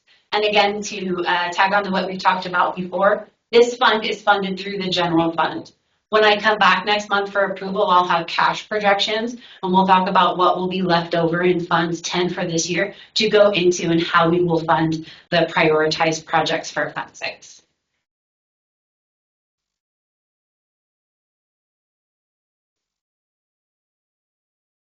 Shorter story for the emergency contingency reserve fund, that is 100% fund interest, and that number should say 142.86, not 42.86. We are earning more. I do realize 100,000 is more than 70,000. Okay, this is the last slide talking about revenue. Before I shift to the exciting world of expenditures, any questions on revenue? Going to do a check-in with our remote board member. Are you doing okay there, Director Clement? Is the pace and the tone okay? All good. I've been yawning, but we're doing all right. Trying to make the finance as fun as possible. Indeed. Okay, here's the exciting part. Get ready. Smaller chart, lots of numbers, lots of words. I'm going to give you a minute to set with it, but I'm going to guess I know what stands out to everyone sitting at the desk. So let's start with salaries and wages. 28.6% increase. Wow, Liz, that's not what you said last month when you were talking about class and comp implementation. What's happening? Let me break down the change for you. It is about $1.8 million. The COLA that was just approved is about $240,000 of that variance. There are 4 new positions added to this year's budget. That cost is about $455,000 for labor. It also impacts benefits and the unfunded liability, but we're talking about wages right now. The class and comp implementation is between $600,000 and $700,000 right now. The general manager position does assume full implementation. I'm not sure what direction the board is taking with that, so there is a little more in there for the general manager, as well as any payouts associated with hiring. In addition, there are 3 vacant positions. Pretty sure I can guesstimate that we're not going to have someone in the seat and paying them by July 1. So between this budget and the recommended for approval budget coming in June, I plan to sharpen the pencil with the salaries and wages. There is a high level of assumption for the class and comp. What does that mean? That means I assumed step 6 for everyone. What I'm going to do between now and the next budget presentation is, like I said, sharpen that pencil. I can go back and look at that 50% implementation by person, not just by position. And I think that that will take down 1% or 2% of this change. Those were a lot of words on a sensational number. Questions? Just on labor for this point. Yeah, so when we were talking earlier about the replacement process of the membrane plant and all that, we talked about headcount coming down and that we would hold headcount as tight as possible until we get to that so we don't have to have a ton of layoffs. Can you help me understand the 3 vacant positions and the 4 new positions, how that factors into that original thinking, and what does the board need to understand to get their head around this better? Absolutely. You want to take it? You got it. Okay. I did anticipate this question. The 3 vacant positions are replacements of people who have left recently. A safety officer, there's an IT position, and the other one is SCADA. And no, that's a new position. E&I, there was an E&I member that left. Those are the 3 open positions that were previously budgeted. The 4 new positions, I will outline as we go through the department budgets. They are not on the operations or maintenance side necessarily, and that's where we realized we would have staffing reductions once MBR was fully implemented. So this staff is more to augment us getting ready to be in that technical position. There's a new SCADA position that was added. There's an administrative assistant position that has been on the org chart, but the budget hasn't been included in the last few years. Procurements are picking up. Our procurement agent is the one that sits at the front desk right now. We need to be able to shift his focus, so hiring that administrative assistant to deal with those day-to-day items that are on his plate right now are important. In addition to that, let me tell you, we just quickly flip through here. There's an engineering tech and a lab tech. As of right now, it's unknown when we're anticipating to fill them, but they're either to augment staff if there happens to be a retirement or a separation, or as we go down working through design and we find that we have a focus for our current engineers and we have additional duties that need to be assigned, we have that flexibility to hire that tech position. I think that covers all 4 of the positions. Again, I'll go into detail, a little more detail as we hit the departments and their impact. Does that answer the overall question? High level, thank you. Thank you. So with those 4 positions, is there a total cost that would go with those that the board could see? So that's for salaries and benefits? I don't have salaries and benefits together. I will bring that back next time, but salary for sure is about $455,000. That assumes step 6. We don't know what we'll be hiring at, Okay. But we did assume step 6 for that budget purpose right now. But I will add the full impact for employee benefits and bring that number back. You just make a note really quick.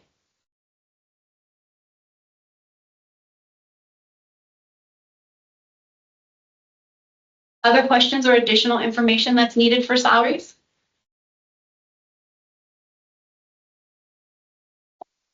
All right. Employee benefits. This is an interesting one. It's only increasing by about 6%. What did you forget on this one, Liz? I didn't forget anything. Here's what I discovered. Workers' comp insurance has historically been budgeted here to the tune of about $100,000. Workers' comp is not an employee benefit. It's an insurance requirement as an employer in the state of California. So that budget has been removed from employee benefits and added to that CSRMA insurance line. It's also why I went over on the insurance budget for FY25. Felt a little better once I realized that. If you added that $100,000 back in there, The change year over year is about 9%, and that's consistent with what we've seen in our prior budgets. We did anticipate a 15% increase coming for next calendar year for CalPERS health insurance. I've heard it could be as low as 1%. I'm not buying that. I don't think we should count. No, I'd rather be over prepared and come back and have to eat some crow and tell you I over budgeted versus the oopsie. Other questions on employee benefits? Okay, director fees, I'm going to touch on that quickly. You will see that that budget has increased. We're going over budget this year. There were ad hoc meetings that were not anticipated. Building the FY26 budget, we anticipated potential ad hoc meetings or just more one-on-one meetings with the new general manager. Questions about that one? Okay, I'm just going to keep sliding down the line. Vehicle maintenance, slight uptick related to historical trends. PSRMA insurance. Man, it's expensive to get insurance in the state of California. I stood here a few months ago and said, it'd be real great if I could get us a better price on insurance. When I first started calling around, it didn't seem like that was going to happen. And then I realized, wow, that's a process that's going to take like 6 months. So my commitment for FY26 is to continue to watch that and see where we can find savings. We're a small agency, we need to stay in a pool. There are other pools. They're all still in the state of California. So we'll see how we can sharpen that pencil. But right now, that 27.6 increase is based on broker projections. Okay, professional memberships. That has a slight increase, again, assuming that the future general manager may want to participate in maybe some other memberships that our current general manager is not involved in. But overall, agency-wide, this supports California Water Environment Association, Water Environment Federation, Special Districts Associations, Society for Human Resources, National Association of Clean Water Agencies, State Water Resources Control Board, and the California Association of Sanitation Agencies. So all of that budget is there to support those memberships. Agency permits and licenses, pretty standard, 10% increase is what we're anticipating. Office expense. Well, we really sharpened our pencil with office expense, and then we realized, well, if we hire these 4 new people, we don't have places for everyone to sit. So we added an additional $100,000 to the office supply budget. There's $120,000 in the entire budget to support some cubicle additions that we'll be looking to do for FY26. So you expense those, you don't capitalize them? For this one, because it's cubicle and potentially temporary, I put it in the operating budget. If it gets out of scope and becomes larger, I have an asterisk next to it to consider capital. Okay, well, we're going from 100 pencils to 2, and they're going to just be $50 each, so we should be fine. Got it. Contractual services. This is where we have uniforms, maintenance of a variety of things, sludge disposal, and treatment chemicals. Overall, the chemicals, the largest part of it, with $1.7 million of that entire budget. It's about 57% of that line item.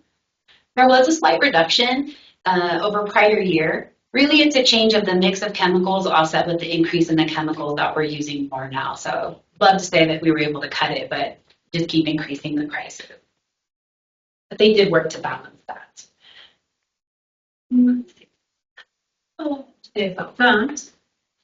Conferences and training. This is a line that we are working to right size. Last year, one of the themes of our budget was making sure that we're investing in our employees. And we're not changing that message, but you can see that there's less budget associated with that. COVID really changed the dynamics of it. Some things that were always in person now have a hybrid option, so that costs us less money, no travel. And also finding the right events for our employees to go to. So while we have reduced that budget, we still want to invest in our employees, and we're working to right size that budget. Utilities. You know what else is expensive besides insurance? Energy. Man. Of this entire utility budget, $1.2 million is set for energy. And that's about 6% of our overall budget. So you can see that's a very large portion because utilities take up only 7% of our overall budget.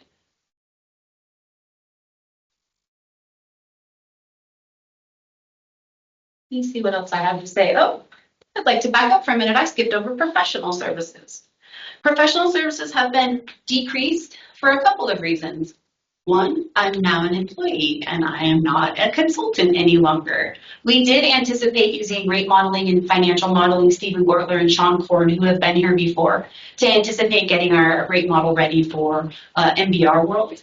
So there was money added to that. We did reduce consultants as well as some of our legal fees. I think the overall legal budget was reduced by about maybe $75,000. I'll get into it in the slides that have that department.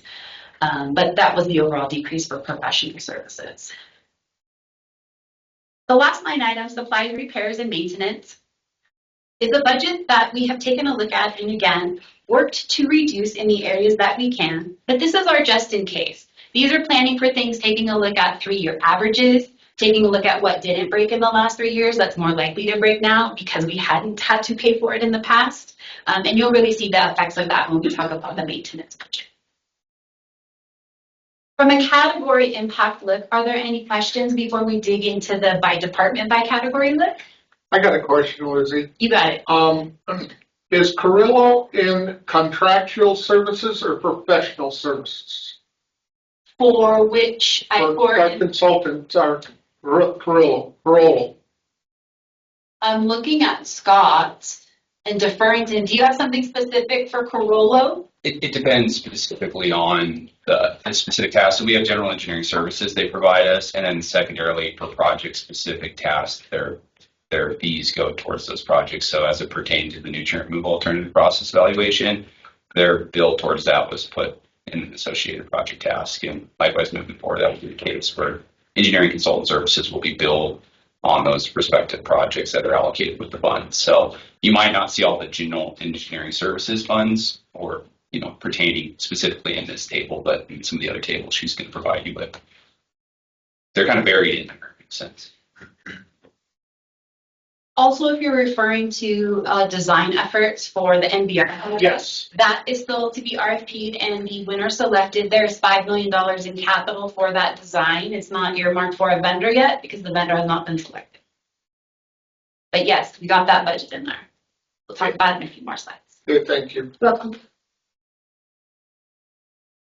Are we ready to look at another chart with maybe less numbers on it?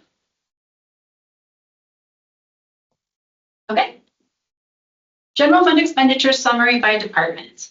So this takes all of the expenditures and totals it by departments. You will notice that the administrative department has a very high increase while the other departments don't reach that level. That's because there were some departmental changes. Any expenditures associated with retirees have lived in the individual departments. Based on where you retired, that's where it was charged. I have taken that and put it all into the admin HR budget since it's retiree related. And specific to CalPERS Medical, we have the chance to be reimbursed for that potentially out of our trust. We want to budget full for it, but we also want to make sure that we can manage that expenditure. So putting it in one place helps keep an eye on it a little bit better. So there was no overall change. We just moved it from one department to the other. Before we take a look at by category, by department, any questions on a total department roll-up? Just back on that last point, Liz, would it be useful rather than just showing it in the admin department to show that as its own line? Sure, can sub it. It will provide a more accurate kind of trend line comparison for the admin budget. And it also creates visibility as to these other expenses.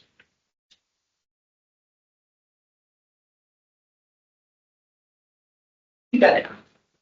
Anything else before we leave this slide? We're going back to a bigger slide with more numbers. Okay, let's take a look at the administrative department.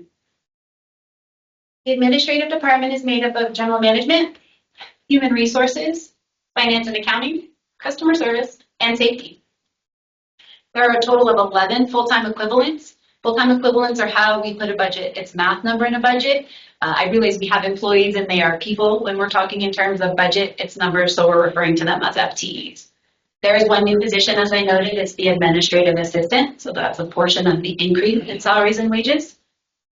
The employee benefit line that you see increasing 116%, to Director Wilkins' point, I'll pull out the retiree expenditures that now have been parked there from the other departments. And let me ask for clarification right here. Would it be okay if I pull out that expense here and not on the full department since it still rolls up there? Or would you like to see it on table 7 as well, the prior table? I think it would be helpful to see it on table 7 as well.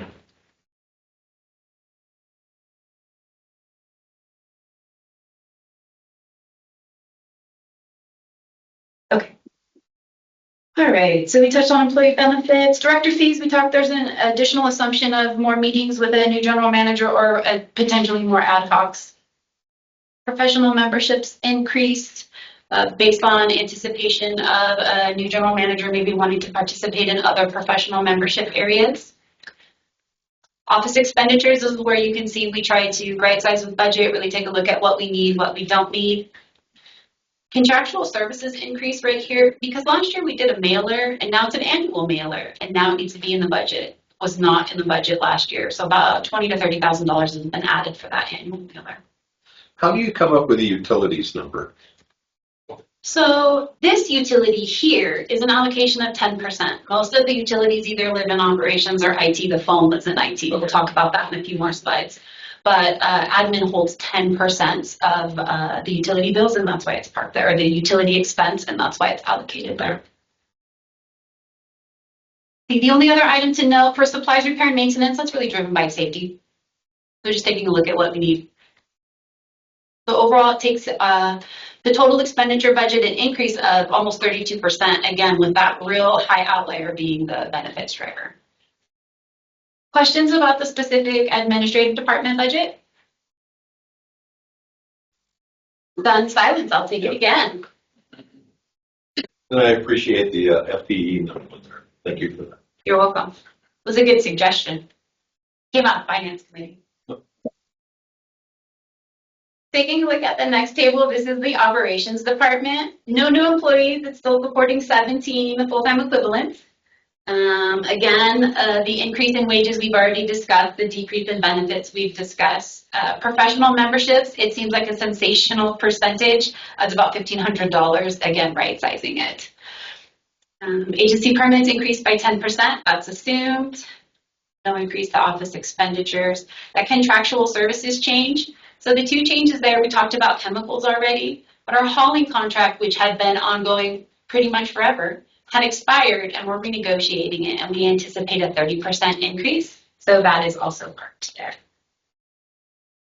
There are reductions in supplies, repairs, and maintenance to help offset some of those increases. And again, trying to right size what we're doing and anticipating what we're going to expend.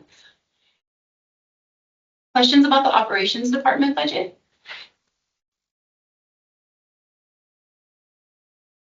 All right, next table. Talk about technical services, especially since the technical services manager is in here. We can just dole out that budget. Kidding, Jason.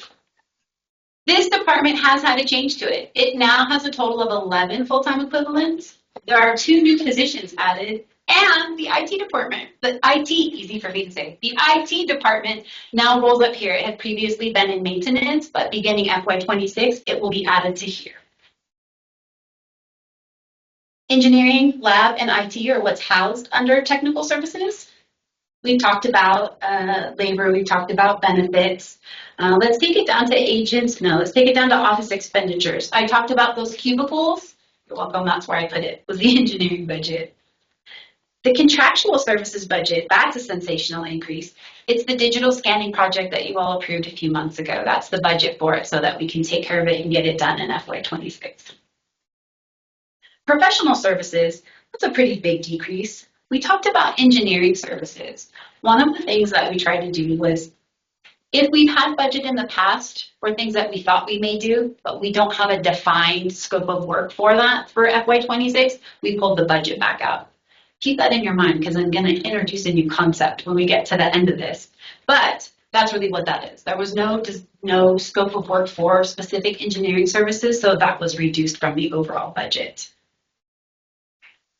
The utilities increased here. because this serves the IT department for all the phone budget was parked here. Cell phones, internet, we have redundant internet now, as well as desk phones. That's the entire phone budget. So it came from other departments and moved into here. Supplies, repair, and maintenance. IT is the driver of this increase. Looking for two things. One, based on replacement cycle, there is about $20,000 in computers and hardware that needs to be replaced in FY26. There's also $30,000 parked in there for unforeseen failures. Not something that we can continue to sharpen our pencil for, but that's the overall increase to that line item. I've got a question on the employee benefits. Sure. So we've got 11 people now looking to add 2 new positions. And when we look at our projected 25 at 645,000, and it only goes up to 653. And I'm kind of assuming that the budget of 779 fiscal year 25 was off to cause that. So I also am curious, it doesn't seem like it's going up if we add 2 people enough. So it is a little, we're projected to come in under that 779 and Right. about 645. What I will take a look at and bring back for next time is what did I take away related to retirees? Okay. So again, if you retired from that department, that's where your retirement expenditures lived for the rest of their, as long as you lived into retirement. And so let me see what we took away versus what we added. I'll bring back more details on that.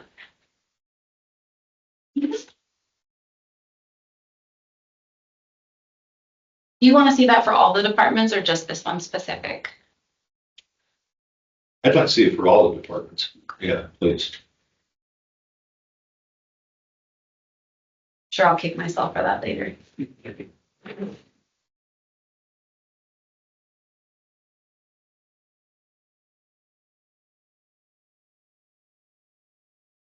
I've learned if I don't write better notes while I'm standing here, I'm just going to bring you something none of us wanted. Other questions before we leave the technical services department budget? All right, stunned silence, or we all actually are napping. I'll take it either way. All right, table 11. Let's take a look at the maintenance department. This houses maintenance, P&I, as well as the warehouse. There is a total of 17 full-time equivalents, and there is one new position that we'll be hiring for, and that's the SCADA specialist. So overall from this budget, again, we talked about salary wage increases. I'll bring you back some more benefit details so we can take a look at making sure that is right-sized. Vehicle maintenance, uptick slightly again based on history and what we haven't done and we think that we need to do. Professional memberships, again, a slight uptick on that, just right-sizing it. Office expenditures, sharpening that pencil. Same for contractual services. Really the biggest overall impact here, conferences and training rate sizing, but it's that supply, repair, and maintenance budget. And this is where I say that we're starting to see that we're taking a look at what are those 3-year trends, what have we been spending, and they look at it based by facility, based by assets, to really try to add to that information. So while we're saying we budgeted $816 for FY25, and we think we're only going to spend about $650, maybe $700, we're still asking for $711,000 for next year's budget. And again, that's to make sure that we have that historical spend and we're planning for things that might break. If we knew what was going to break, we probably would have a different job. Questions on the overall maintenance budget? Okay, oops, I got ahead of myself. Okay, before we transition away from operating expenditures, I'd like to introduce a concept that is not new to me, but it may be new to this agency. I've used it with many other budgets, and it's called general manager contingency. It's generally 1% to 3% of an operating budget. It's unassigned, and it's given out for items that arise in the fiscal year that were unidentified, unanticipated at budget development. Because again, if we knew everything now, we'd probably have different jobs. It's based on first come, first serve, has to be justified, and it's at the general manager's discretion. There's a report that can be established based on frequency that the Board or Finance Committee desires, but that way it's still transparent that we're letting the board know how that budget has been assigned should we move to GM contingency. 1% of the general fund expenditure budget is about $225,000. So that's what I would be looking to add to the budget and ask for an undesignated category. And what it would be covering is this. Throughout the department budgets, we talked about some of those reductions. Some of it is unanticipated things that break in maintenance. We reduced the legal budget as well as human resources studies by about $125,000. We reduced engineering services by $133,000. And maintenance supplies and repairs overall reduced by about $135,000. So that's about $400,000 there with some rounding in items that we don't think are going to happen or we don't think we're going to need. Should we need those items instead of coming back to the board, we would like to request that we put this 1% GM contingency into the budget and start to work into that world where if something happens, then we can go to the general manager, get that budget for that unanticipated item, and then report it out. And what's that number, dollar value, 400 and some? What we gave up in the budget is about $400,000, but the contingency request would be 1% of the expenditure budget, and that's about $225,000. Got it. Thank you. Mm-hmm. It's not factored into any of the budget numbers right now. I wanted to have the conversation and look for direction from the board, and I can add it in if the board approves that direction or recommends that direction. Thoughts or questions on contingency? Yeah, so I understand the concept. Sure. I also think that, at least historically, you know, if things come up that cause individual line items to exceed budget that are needing to be dealt with, we're dealing with it. Right? It's not like we're not attending to issues because of it's not like we're not attending to critical new topics because it's not in the budget. Okay. But I just don't know if it's necessary. Yeah. Personally, but I think your point's well taken. We're taking care of things when they come up. and we're not saying staff, what the heck happened, why'd you blow the budget, you know, I mean, that's not the culture we've historically had here. I can see if that were a culture in an organization, this would be a much more important item, but from my perspective, I don't know that it's necessary. Okay. Yeah, but that's just me. I don't know about the other board members. Yeah, I agree with you. Absolutely. Dale? I'm good. Okay. Okay. Bert? Yeah, no, we're wrapping up the expenses here, right? Are we going on to capital? Or we should have a little bit of a discussion? Yes, we are. I was giving opportunity to discuss the thought of adding a contingency line item, and sentiment so far is that it's not necessary. Yeah, I would agree with that sentiment. Frankly, I think the budget is very conservative from what it looks, so we shouldn't be blowing through any numbers based on this. Can't win them all. I'm saying, okay. Sorry. All right, let's talk about capital. Before we dig into the numbers a little bit more, let me give some context. Last year, we instituted a prioritization level to capital projects. A priority 1 project that has been assigned is approved or will be approved very early in the FY26 budget, and it has to be funded. Priority 2 projects still need approval, and funding will be identified when it's brought for approval through fiscal impact. Priority 3 projects are impacted by that NDR decision, or they're outside of the 5-year window. They have the lowest level of funding, and odds are they won't be funded.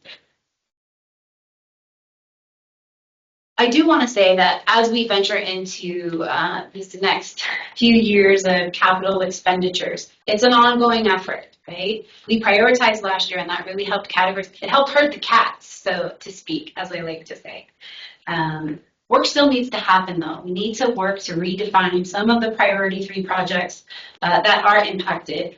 Maybe a portion of the project is impacted, but we need to look at that scope of work, right? Look at what that real project is to say, does this piece need to come out and still be done? That also needs to happen for some priority 2 level projects. It's ongoing work with the management team as well as their support teams. And I will commit Jason here. He's not here, so no one tell him. Kidding. Due to leading the charge with the team of project owners to establish a formal CIP book. What we'd like to do is get into a cycle where every year we're looking at that 5-year CIP book, and we're doing it not at the exact same time as budget. Lots of work, lots of numbers, lots of decisions. So if we could do a calendar year look at the capital projects, and then we do that fiscal year look at the budget. We know heading into the fiscal year that what we just approved for the capital plan becomes our year 1 budget, right? So that's the efforts that we're working on. But what we have to do is reconcile an outdated master plan with a new roadmap, so to speak, and figure out what shakes out. It's going to take us probably most of this fiscal year to do it, but that's really what we're committing and working on. And that's what's going to clarify this roadmap for capital. So in light of that, let's talk about the wastewater capital reserve fund expenditures for the next 5 years. The hot and heavy story here is digestion improvement project. It will be the same story in Fund 6. There's just much more to the story. The other items here again are open for discussion. Our priority level 1 is $1 million. Our priority level 2 is only $50,000, and that priority level 3 you can see is a very large amount of almost $700,000, and those are unlikely to happen based on the direction that we're headed. They're still built into our rates, so we're making sure to give consideration for any of those pieces of the project that need to still be completed. Yeah, this is where I got really confused. Okay. It was the priority 1, 2, and 3, and I looked down here on the budget and the $655,000 in priority 3. The priority 3, why are they in the budget? So I'd like to understand that better. Okay. So prioritizing rates are built on it, right? So we're collecting funds right now to recover capital funds that we may not expense. We will expense in a capital project. It's just not going to be these capital projects. So that's why they have that lower level of the priority. The amount is still there, again, to tie back to that rate model. But do you actually anticipate? You're saying you don't anticipate spending that money, but you're still showing it in the budget. So from Fund 2, we will spend $1 million related to digestion improvement projects. If improving the physical security project becomes more scopable and we actually come back and we have work for that project, we will tell you how we're going to fund that $50,000 related to it. It's just not a given. And when I come back and look at, I call it Table 18, is our cash projections and how we fund Fund 6 and these additional capital projects, it will put some of those pieces together. Because here's what I'm going to say. I anticipate us spending $12 million in capital. Fund 10 had $8 million of it. We're going to have to find the other 4 with financing of some kind. And the board needs to know if someone comes to the board for approval for a lower level priority project, it's not funded. Yeah, I think. Yeah, so I'm struggling with that piece. Okay. And my other thing was I really wanted to see those cash balances and the projection for each fund. And okay. I get it. It wasn't ready for this meeting, it sounds like, but that was where I was like, okay, I'm following along really great on all of the operating expenditures, but I struggled with the CIP piece. Okay. Let's take Okay. Can I finish answering that, Amanda? Yes. You got it. 5 minutes. I will work to provide more clarity when I bring this back next time, and I think ongoing conversations with that CIP book will help provide additional clarity, but I understand you wanting to put the cash projection pieces with how we're actually spending it, and I will make sure that you have that for the next one. Okay. And with that, we'll take a 5-minute. Let's go back into session, and Liz, please continue with this exciting. Love the sound of my own voice. Yeah. Tell you all often, my husband would say, I'm done hearing you. Okay, so this is the list of projects for Fund 2, the Wastewater Capital Reserve Fund. We talked a little bit about how priorities work and how funding works. I will bring back additional charts so that we put that together with cash, so that how we're going to get to these expenditures makes it has a little more clarity assigned to it. There will also be, in the next packet, a little bit more definition of what the project is. Those 2 tables usually complement each other in the budget book, so there will be that as well. Before we look at Fund 6, are there questions for Wastewater Capital Reserve Fund projects? Again, No, just like, as you work with the engineering group to determine how much of the cost of the project is in Fund 2 versus Fund 6.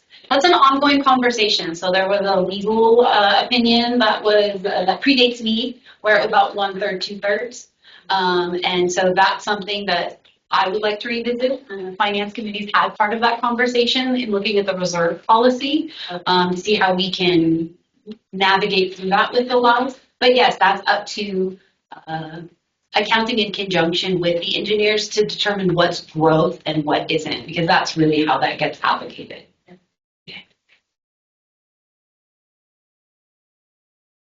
All right, let's take a look. Oh, did I turn this off? No, just I killed the battery.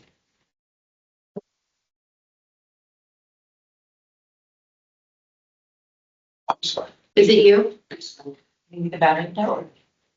I told you guys, pressing the easy button is not so easy. Oh, there you go. Okay, the table for Fund 6 is much larger than the table for Fund 2. So it takes up 3 slides. I separated them by that priority to take a look at the list. So this is just the priority 1 projects. There shouldn't be anything brand new on here to the existing members of the board. It was their last year conversation that we've had before. What you will notice is new is that membrane bioreactor project design. That's the money that's there for once the vendor is awarded through the RFP process. That's that design money that's there. You'll notice that there's a yellow highlight for the next few years. I'm not naive in thinking we're not going to spend money on those projects. We just don't know how much and when. So that's going to stay highlighted. If we have better information when we bring back the next draft, we will make sure that we embed that. If not, as soon as we have that information, we'll overlay it into the CIP and continue that conversation with you all. Hey, Liz, could Yes. we break just for a second on that? Sure. I don't know how much Blake was communicating back with TSD about this project, but it's basically it'd be a $250 million project where we're completely replacing about half of our treatment process. It sounds like you're in the know on it. I'm in the know, plus I had a great plant tour yesterday. So, yes, it's all explained to me. Excellent. Yeah. I'll take that one. So the biggest story here, again, digestion improvement, priority 1.1, largest amount of spending that we see in the next 3 years. That is a revision. You've seen digestion improvement with some of those numbers for the last few years. I think we finally nailed it. This one's going to stick. Yeah, we have confidence we're going to finish up design this fiscal year and be putting the project out. Realistically, we probably won't kick off construction until early summer. So the burn there is mostly going to occurring in fiscal year 27. The construction activity is really ramping up next summer. The other item I will note here is that I do know how to spell the word equipment. There's not an O in the middle of it, as I have put into this slide, but maybe in some language, I will make sure to correct that. I also wanted to note that right above that fate and transport study, you've heard us talk about that and you saw money in the budget to accomplish it this year. It's really a placeholder right now. We're waiting for the regional board to tell us what is next. We didn't want to not have money there, but if what's next doesn't cost $400,000, you all will be the first to know. One other piece of information that I will bring back for the June approval action is we need to identify what I classify as rebudgets. Money that is either encumbered now, anticipated to be spent, but based on accounting rule, I can't accrue it because the thing doesn't arrive or it's not completed. So it's not incremental budget, it's budget we identified this year, but for some reason couldn't be done. And so we want to move it into the future year. I want to identify that. That money right now is included in the projections. So it's not like I'm going to come back and overlay brand new money. I would say, oh, the projection's reduced. I have that money left over. I'm just moving it into the future year. So I'll identify that in the next presentation. Questions about priority level 1? Here's the list of projects for priority level 2. You'll see that there is a placeholder right now. There's still ongoing conversations, and there's the potential for a few projects that add up to $350,000 to be feathered throughout the FY26 budget. We'll have that completed for the next iteration. I'll also work to align this a little better. I realize if you start looking and you're like, well, there's this big space in FY26 and then we spend something at the bottom. Right now it's sorted by priority. I want to sort it by spending and then priority to just try to get ease to the reader.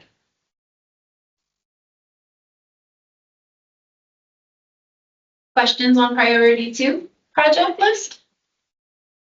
I've got one, I'm not sure if it's for Richard or for Scott, but, we spent a couple different board meetings talking about the parking lot and the lawn out front. We did. Is that showing up in here anywhere? We internally discussed postponing that as part of the potential MDR, since I'll be working in the area, and there'd be an opportunity to perhaps include that work at that time, get a better cost and better scope. So you're recommending we ice that or in the immediate future and roll that into MDR? We are. Okay. Can I add to that too a little? Yeah, good with that. It's the new water. Sorry. Yeah, roll it in the MVR. But that was a project I remember you were interested in. Yeah. Can I add a little more to that? Yeah, appropriate. The new water pond out front is tied to our plant effluent line, and part of that MDR with the 10% concept is to tie into the plant effluent line. So there's a conversation that needs to occur about what to do with the water pond as it pertains to the landscaping. There is potential impacts that we do landscaping improvements and then do the MDR afterwards, but completely bypass the pond. So you'd be sitting with an vacant parcel. So until we can coordinate 2 projects, it just is not super sensible to move forward with landscaping. Yeah, thanks. Okay, and the last piece, those priority 3, those lower levels or items that will be taken out or reassigned based on information. Okay, we have 3 more slides. Let's hang in there together. We're in the home stretch. So now we're going to put it all together. Every single number and word on this slide we've talked about. It takes fun to and gives you a holistic look of what's coming in versus what's going out. The revenues are on top, expenditures are on the bottom. The overall budget supports 56 full-time equivalents. Like I said, there are 4 new, and we currently have 3 vacant positions. So I'll work on sharpening my pencil for that labor budget and put some different assumptions in for that. So just so I understand, so we currently have an FTE count of 52. This would push us up to 56. Of the 52 positions, there's currently 3 vacant. Yes. So we're currently at 49 employees, but we're planning on backfilling those positions. That is my understanding in the budget, yes. Okay.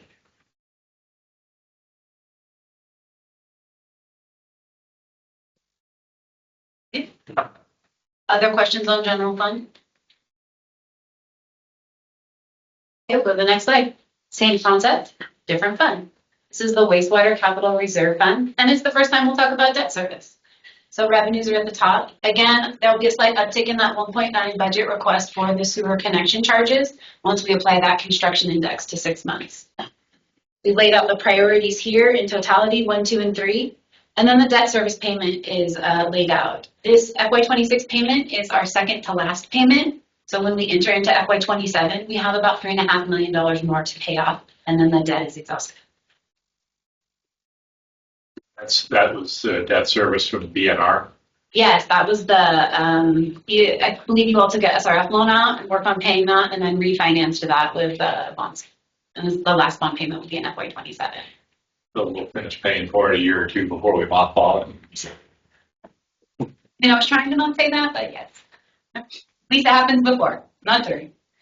And again, going back and revisiting a conversation that Stephen Gortler had with us, we're not in the market of issuing debt. It's going to be hard to get into that market and go, hi, I need $300 million.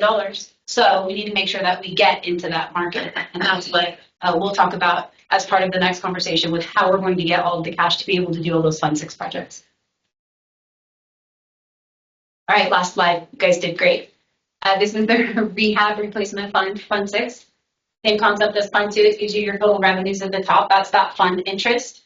When we look at Table 18 next month, it will show you how Fund 10 funds Fund 6. Because again, the only revenue it gets is from the interest sitting in the bank. You have your priorities and then that last piece of debt payment. So overall, the FY26 budget assumes $31.6 million in total revenues, $40.3 million in fund expenditures. So the assumption is that there's $8.7 million in reserves or debt funding that will be required to balance the budget. Those are all the words, charts, and numbers I have about this. I'm happy to answer any additional questions. Just one thing I would like to say is Since you've been here, Liz, your work with management and staff, getting their input on these particular projects and where we're going with them, has been impressive. So I just want to thank you and everybody that has worked up to this point. Thank you. It's a good team effort, so I appreciate all the help. Really is, yeah. Thanks. So next month we'll see a balance sheet and cash flow projection as well, or that's not part of the process? You'll see it, and I'll call it Table 18. Okay. And that is something that quarterly the Finance Committee looks at with the projections. It's just not taken to the full board. So you'll get to look at it a lot more now that you're part of that committee. Yeah, lovely. Exciting for you. Mm. Okay, the item before you was for discussion and comment. Any additional comments? We get to see it again. We'll get to see it again and have ample opportunity and can take action on it then. So thank you for all the recommendations, and I'll make sure we bring back additional information. Thank you, Liz. And now I believe we have Scott coming up and talking about solar power. That's correct. Good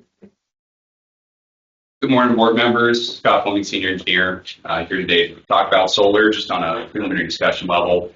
I included a little bit of background on the history of solar evaluated here at the plant for those that were not part of the previous discussion. It occurred approximately 5 years ago to date, and so with that, I thought it was, staff wanted to come back to the board and revisit the dialogue.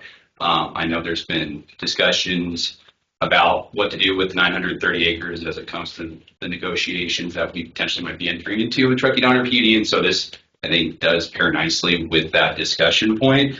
So the background was that we did previously enter into an MOU with SEED to look at doing a solar project in the form of a PPA, a power purchase agreement. Based off that assessment, there was some assumptions that were made that were not quite accurate. And so further detailed evaluation, we received 3 proposals, which are in the board packet. I didn't include them in this specific packet because they weren't relevant for today's discussion. But upon that point, the conversation more or less stalled back in that time period of 2019, and there were other things going on. And so with that, we terminated the MOU, and since then, I've really not revisited this discussion. So as it's pertaining to Truckee Donner Public Utilities District and the community interest in either community-wide solar, it's really more or less an opportunity for you guys to discuss this as far as agency interest goes and give staff a general feel and or direction on pursuing any kind of further solar project at this point, since we haven't allocated any funds for it in the budget. So with that, I'm going to more or less open it up for your guys' discussion points, and I'll take notes with the direction. So it stalled out because there were other projects that were deemed more important at the time, or?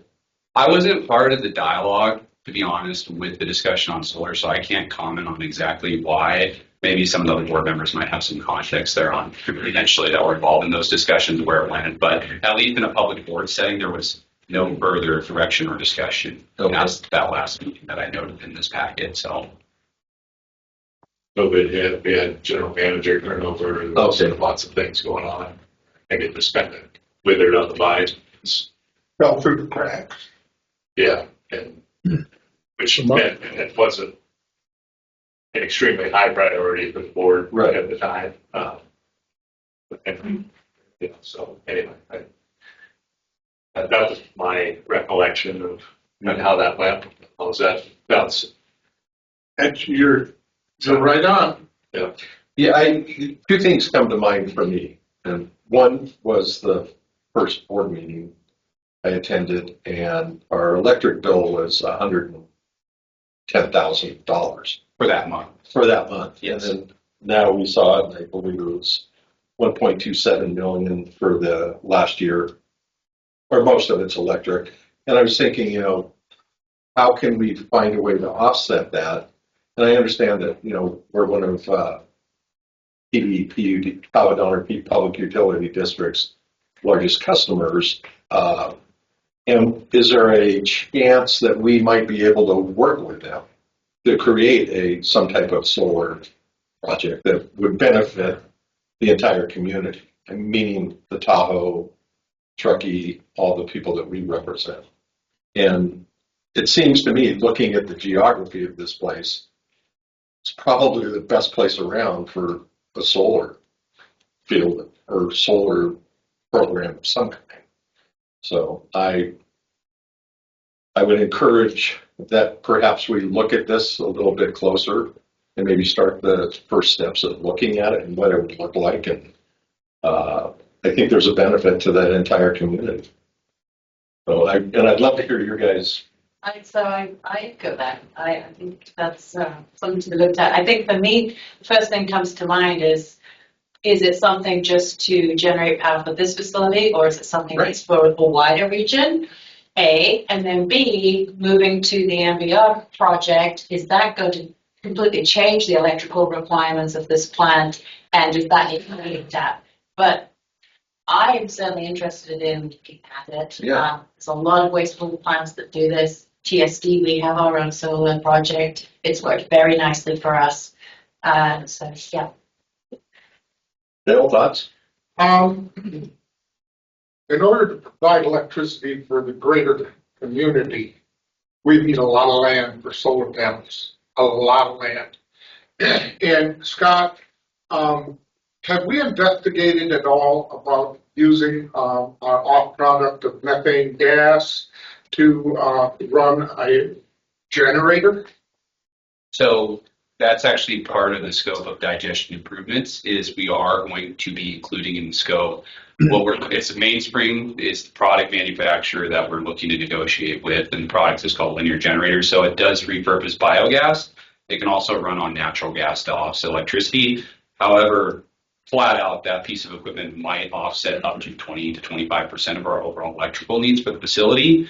After that, we'd be putting in secondary units that exclusively run on natural gas and net carbon, carbon-free emission sources. So it does repurpose the biogas or methane digester gas. We use them all interchangeably as far as it goes with the facility. So we are looking to repurpose that and generate electricity as part of the project, but it's not going to be nearly enough to produce. So is there technology out there that methane gas would power a sizable enough generator to be able to power the electric, and our electrical needs? Not our high voltage for our pumps and our bigger equipment, but just for the lights and. I mean, that's something we can look into about prioritizing just the general baseline needs with the consultant, but realistically, they're going to tie it back in, and we don't. I mean, I'll turn it over to Paul Maintenance talking about our current electrical system, the panels, the lighting, but realistically, I don't anticipate them tying it in exclusively just for the admin building associated power requirements. Right. It would be most likely tied into a main feed.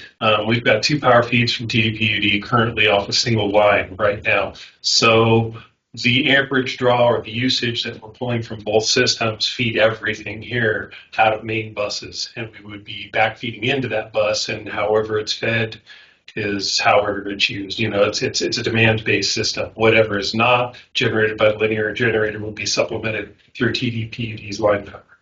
So there's no expectation that this would completely remove us or get us off grid. We don't generate enough gas, nor would the generator be capable of producing enough power to be 100% reliant on that. I see. Yeah, we around 70 SCFM cubic feet a minute that we produce on average. It varies seasonally based off of loadings to the digesters, and part of that project as well as a better digester gas control strategy for the agency, so we can make better use and optimize that gas usage, so we're not having to flare it off or waste gas burner usage. But with that said, I don't see a scenario where we can move away from Truckee Donner PUD as a utility provider without either a solar project, or we'd have to put in multiple on-site linear generators or other forms of generators to then in turn be producing energy directly on site to supplement the digester gas production with one of these. So it's just what it is. And you guys did approve, just as a reminder, a high strength waste evaluation with the community to look into other sources, food waste, bog, and other options for co-digestion, to look at trying to increase those production levels in the digesters. However, right now, that's just kicking off that study, and it's hard to say how much production will uptick. So that's what Brown and Caldwell's task was looking at. But in any scenario, I don't see a situation where we produce enough biogas to offset all of our energy needs here at the facility. So between the linear generator and potentially a solar component, we could offset how much? I mean, the problem with solar, as you guys are aware, is you only have production times that ramp up throughout the day. But overnight, this facility has a very flat baseline load energy profile. And so overnight, we still have the same energy to meet needs that we have typically during the day, more or less, right, Michael? So with that said, I don't see us without some form of very expensive battery backup for the solar system getting away from needing line power at this point.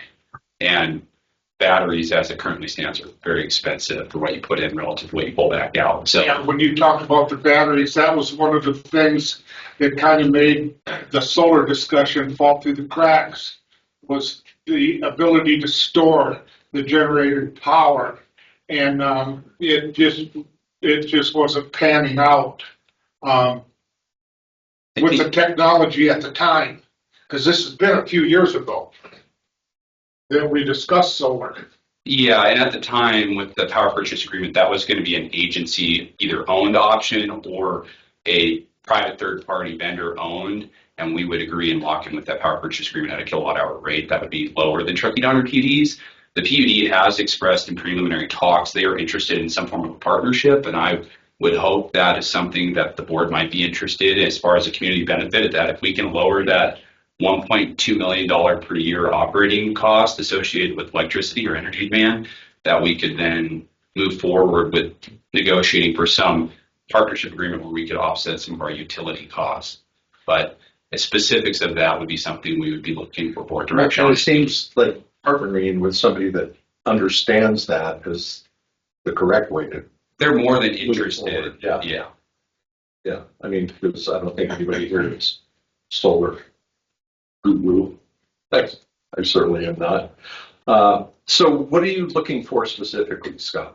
At this point, just getting general feedback if the board would be willing. I don't have a specific authorized amount yet, but to be including those discussion points and negotiations, and with the PUD moving forward, looking for a partnership agreement, maybe or maybe not with terms of a land sale. And I don't know how much we want to bake that discussion into it. If we want to consider leasing land back to the PUD for them to generate solar on site in exchange for us having discounted rates on utilities, like we already more or less do that with the well site. For those that aren't familiar, Truckee Downer PUD leases a well site from us, and in exchange we get up to a certain amount of flows from the well, more or less free of charge minus some administrative costs.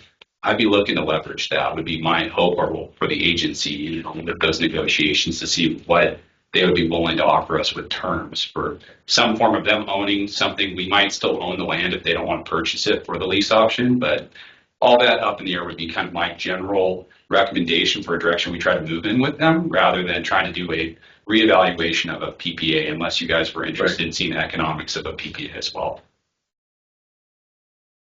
I'd certainly be open to starting or continuing discussions with the city. I mean, I've done a little bit of research on it, and I've heard of things such as microgrids, where you have certain industries or certain agencies that are together, and this might be 4 or 5 agencies, and they all share in the solar power, and it helps offset their expenses. And that's where I kind of see where the overall community could benefit. And the other thing is that clean energy is not a bad thing. And, solar is... Clean energy is a great thing. Yeah, it is.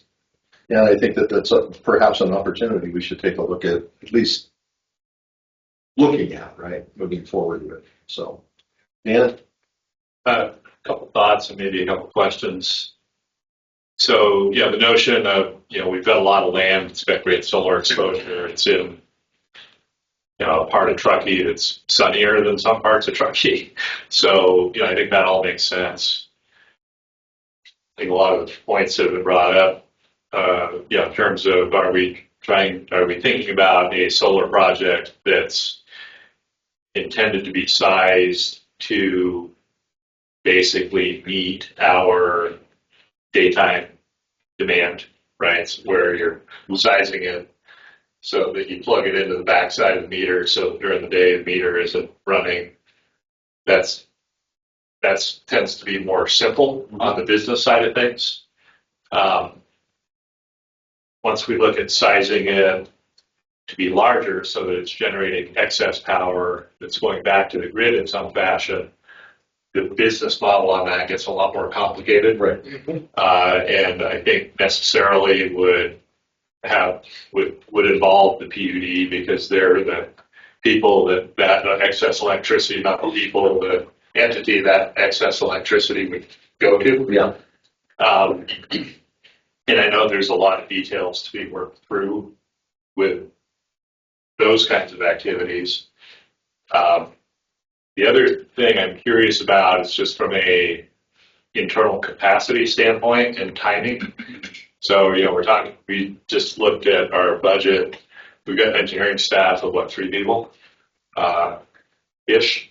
Two? One new position. What's that? One new position. Right. So we just looked at a very long list of capital project activities, not to mention an MBR project that would be, mothballing half of our existing plant and replacing it with a new treatment system. And I just question what our capacity is to take a project like this on, and some of that may depend on how complicated is it, right? If it's a smaller scale project that's sized for back and meter activity, that's more of an engineering exercise. If it's a larger scale project, it's going to involve other agencies and it's going to involve a lot more negotiation, business activities, et cetera. Not to say we shouldn't be interested in that, because there's another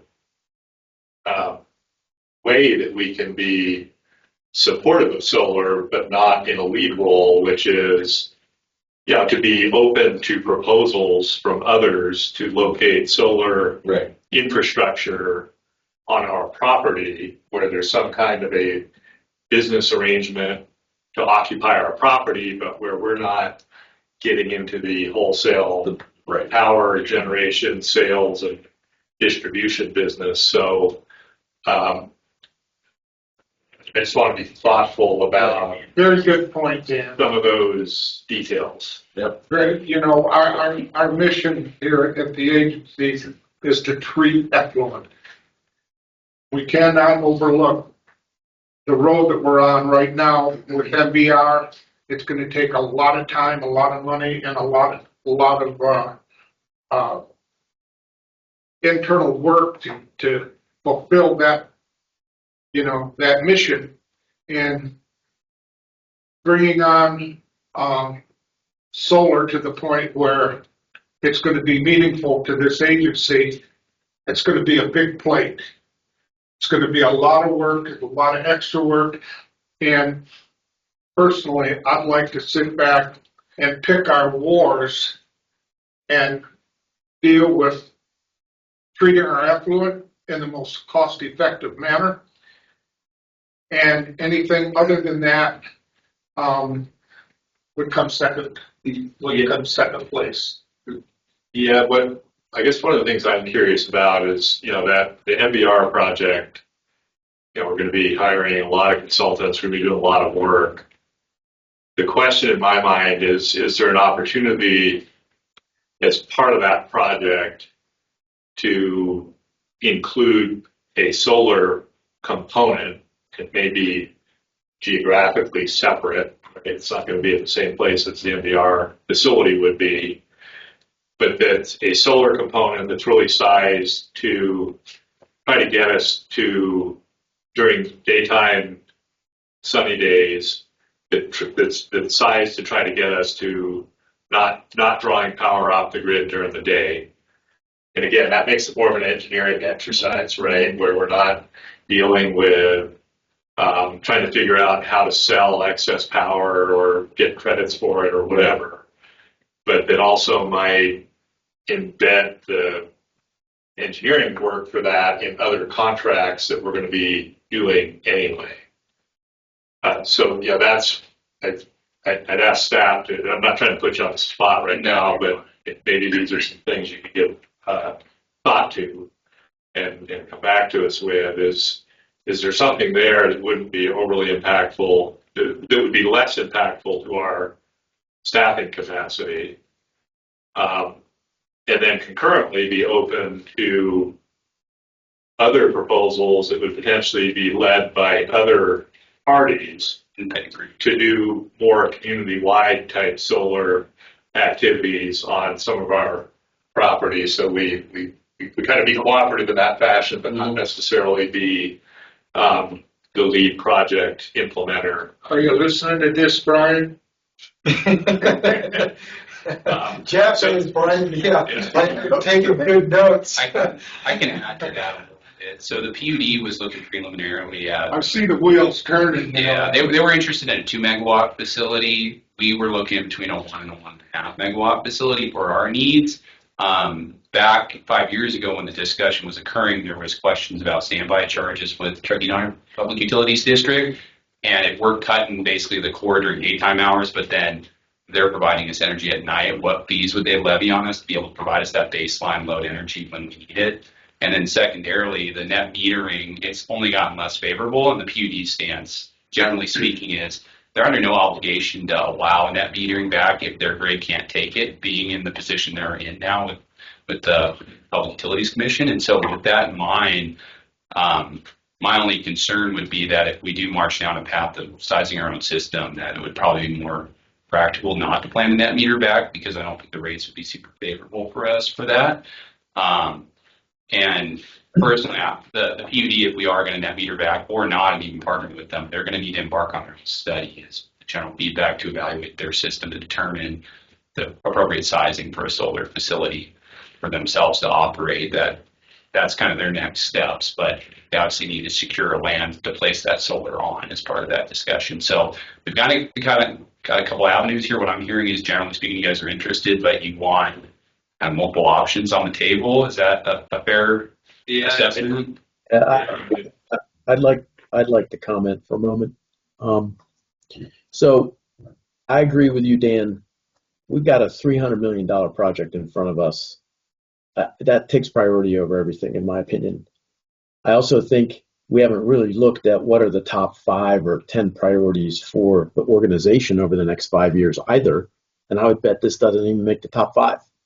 So I've seen too many utilities and companies try to do too many things at once and fail miserably at all of them. And I think that would be a mistake here. So I'm in favor of tabling this. And if somebody else comes to us with some ideas that we should listen to and maybe participate once, they've done more of the legwork than us, then I think that's fair.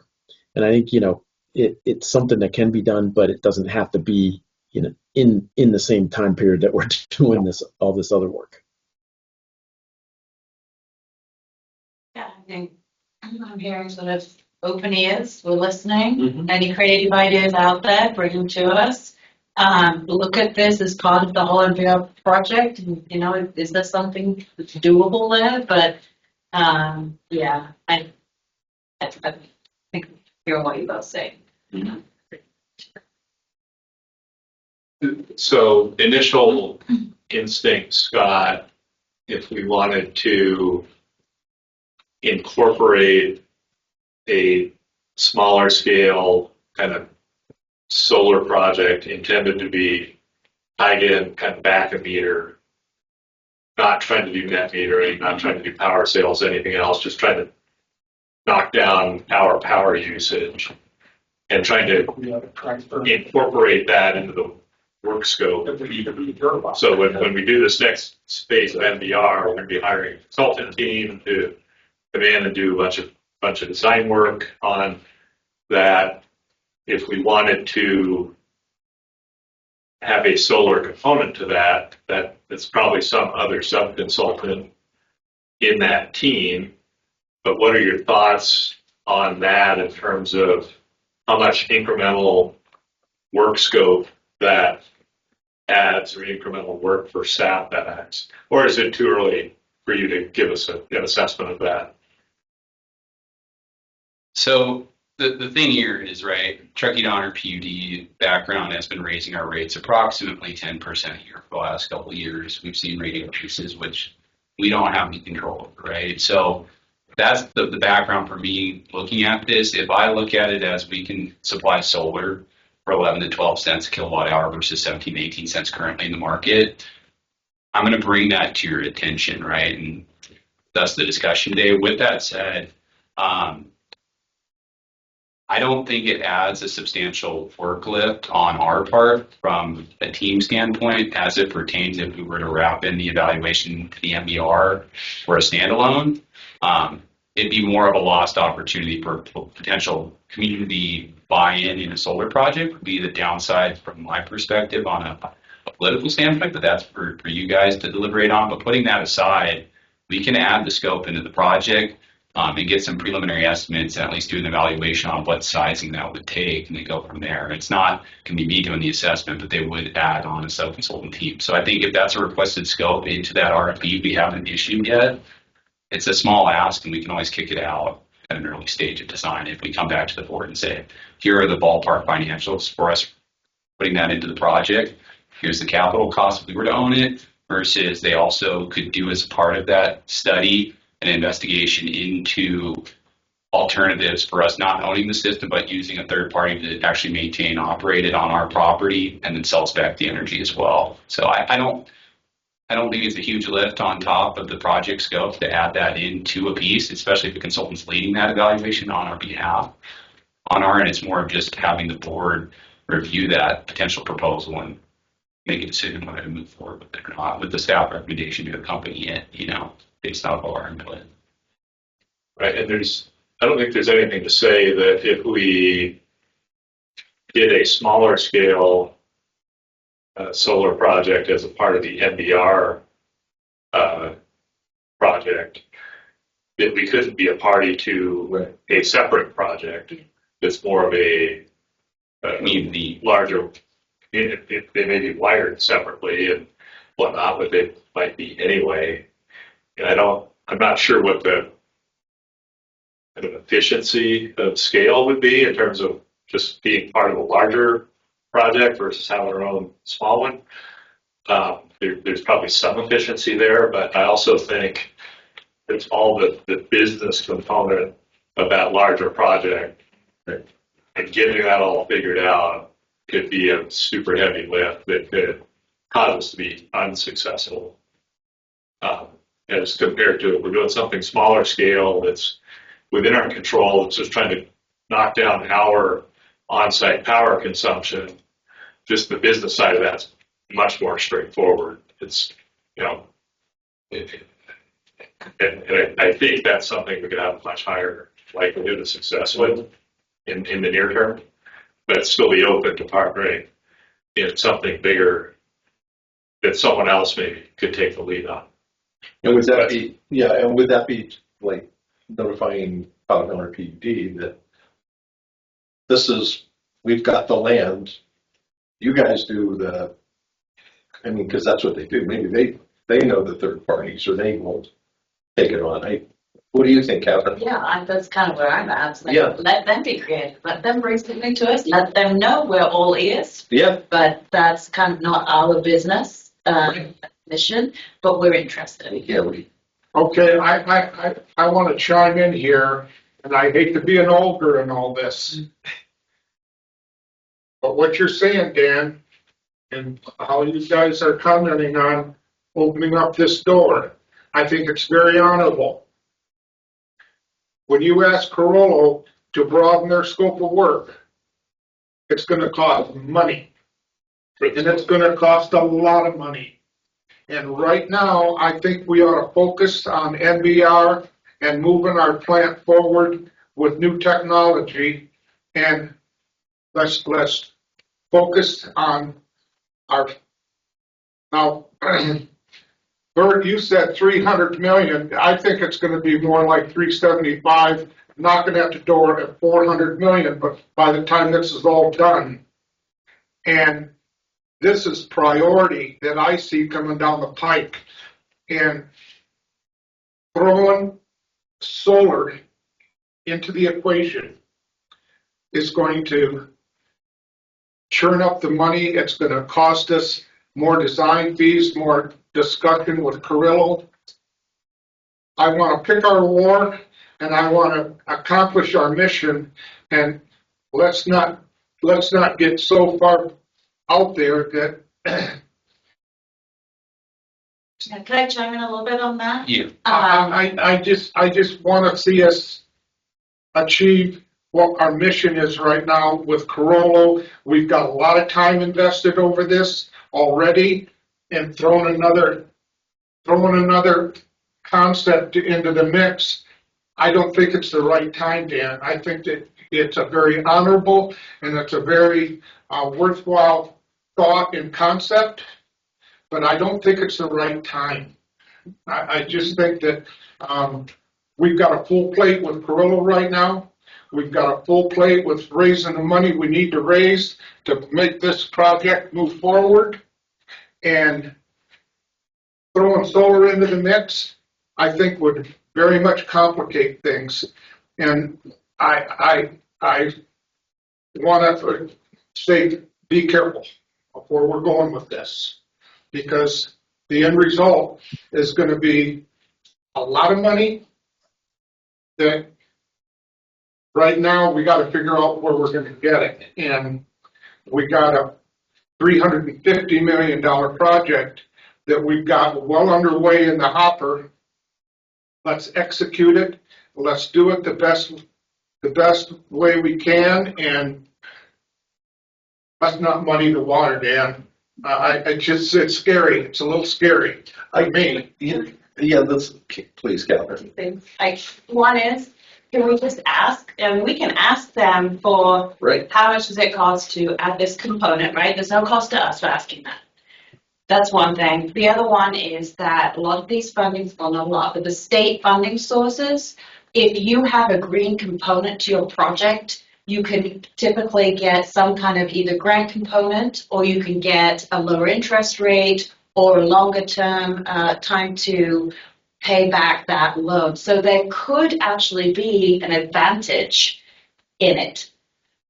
So just, yeah. And we look at the $1.2 million a year in power that we use. And if we can cut that, I mean, the ROI on that's going to be, I would think, pretty significant. It's going to be somewhere. I mean, it's not. So, yeah, I think it's not I think it's great to ask. Why not? And I was, as you were saying that, I was thinking grants in the back of my mind because they're available. And Dale, I commend you for one saying we're honorable, but two, really thinking in terms of the scope of how much work we would be putting on staff. And I would kind of give it back to staff and say, sounds to me, Scott, like it doesn't seem like a big lift to you for this first step. So to comment on a couple concerns, my priority here is serving our needs to meet our waste discharge requirements of the state water board, right? So we have to make sure the membrane facility works, and we're going to do everything in our power to ensure through startup, commissioning. Hopefully Michael wants to stick around the whole time and I can get him to, right? 40 years, right? Putting that aside, a couple of points there. We're going to go through an RFP selection process just like we did for digestion improvement. So I do need to comment that by no means is Carollo at this point been awarded the work. There is going to be a full scope of work associated with the recommendation to the board. Target timeframe right now is late summer, early fall for that work. And with that recommendation, we can have one scope with and without an additive item associated with the solar project. Well, Carollo's willing to sit back and take on that and not sit back and break our bank, like what you were saying, free of charge. Ask what it's going to cost to bring on this component. That's all fine and well. But there's one other thing that we have to be aware of, is that we're going to have to get a loan for this. Okay? And that's going to be another job in itself, because the state of California has got their backs up against the wall with what's gone on in Southern California and other things that the state of California is grappling with. So getting the money might not be that easy. And so I want to play caution here. I want to be conservative. I want to move in a direction that's going to be something that we're going to be able to accomplish in the end without sit back saying that I wish we wouldn't have. And I just want to stay on track with what we've got going on right now. If we want to ask Carrillo to sit back and put that solar component in and it doesn't cost us any money, it might be something we can address. But the availability of money is not a guarantee, I got to tell you. But you keep going back to Corolla, and what I just heard Scott say is it may not be Corolla. They've got to put out the RFP for the whole thing, and it could be that somebody comes back $150,000 less than what Corolla. Yeah, but Corolla is our lead consultant right now with what we got going on, and they're going to be in the driver's seat. It could be, yeah. We're not in current contract with Corolla for the project. That project, the study evaluation is now finished. So right now we have them on for general engineering services agreements for small things, but we haven't contracted with any consulting firms until we go through a selection and recommendation for award by the board. So by all means, it could be Corolla, but any firm that staff end up identifying as the preferred firm, we're going to enter into negotiations with, and then come to the board with a negotiated agreement with or without that additional scope for solar and maybe some additional background information to give you an idea of what that project would cost and the benefits of it. So, and the first phase of that design on the MBR facility, it's going to be concept design up through a certain point. It's not going to be construction drawing level. there's got to be a PDR. Yeah, so there would be that. And I think what Scott was saying is, as part of that RFP, we could request an additional optional work scope to do, I'll call it a kicking of the tires on solar that could involve where physically would we place it, how big would it need to be, order of magnitude cost estimate, and then payback time. Right. So we could, at that first phase, get enough information to decide whether we want to keep going with it or set it aside, and not introduce a whole separate project, a whole separate group of consultants. We kind of add it in this larger effort and, like I said, kick the tires on it and then decide whether to keep it alive or to shelve it. If that's the way it would shake down, I'd be entirely for it. But I just don't want to get side railed here to get us off track of our main mission, and that's getting our plant updated. It's 50 years old. We know what it's all about. Let's stay focused on what we got going on, what we got on our plate. You know, and if the rest of this can come in and it doesn't cost us a lot of money and we kick the tires like you say, Dan, I'm all for it. But let's not lose track of where we're headed here with our main mission, and that's to treat effluent. Right. Right, and I don't think anybody's losing track of that. I think what we're looking for is, this is potentially something that could benefit not just us, but all the people that we represent. And I think, well, I want to be clear. When I say kick the tires, I'm saying not something smaller. yeah, Not the community-wide thing. I Right. think we're open to if someone else wants to lead Yeah, more yeah. community-wide. and that's where I'm going. There's two distinct pieces. Yes. There's us, and then there's The rest the bigger community. Yeah. Okay. Yeah, rest of the world. That's perfect. Yeah. I'd like to move on. Do you feel like in the direction you're hoping to get, Scott? Yes. Bert, did you have a comment? No, I think we need to move on too. Dale's right. Okay. Thank you. Thank you. Thanks, Scott. I got a question for you after we get finished here. Then we can now move on to the board discussion, or excuse me, department reports. And make sure you drag these out, because I don't have to be anywhere till midnight. Yeah.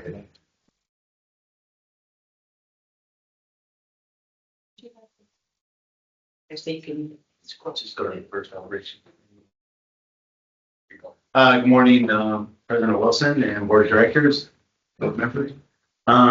So for the Operations Department report for the month, all plant waste discharge requirements were met for the month. the plant performed well through the month. We cleaned and helped maintenance remove the thickening centrifuge for its rebuild through CIP process. It was time for it to go and get a little bit of work done to it. We're continuing with the BNR backwash bead removal, and we cleaned chem treatment side 2 and worked with maintenance. We're looking at maybe getting a different type of Vector equipment for cleaning those basins out. We're looking at maybe moving away from our backcon and our Vector and going to a different process. So pretty busy month, but all went well. Questions for operations? Thank you, Mike. That's short and sweet. All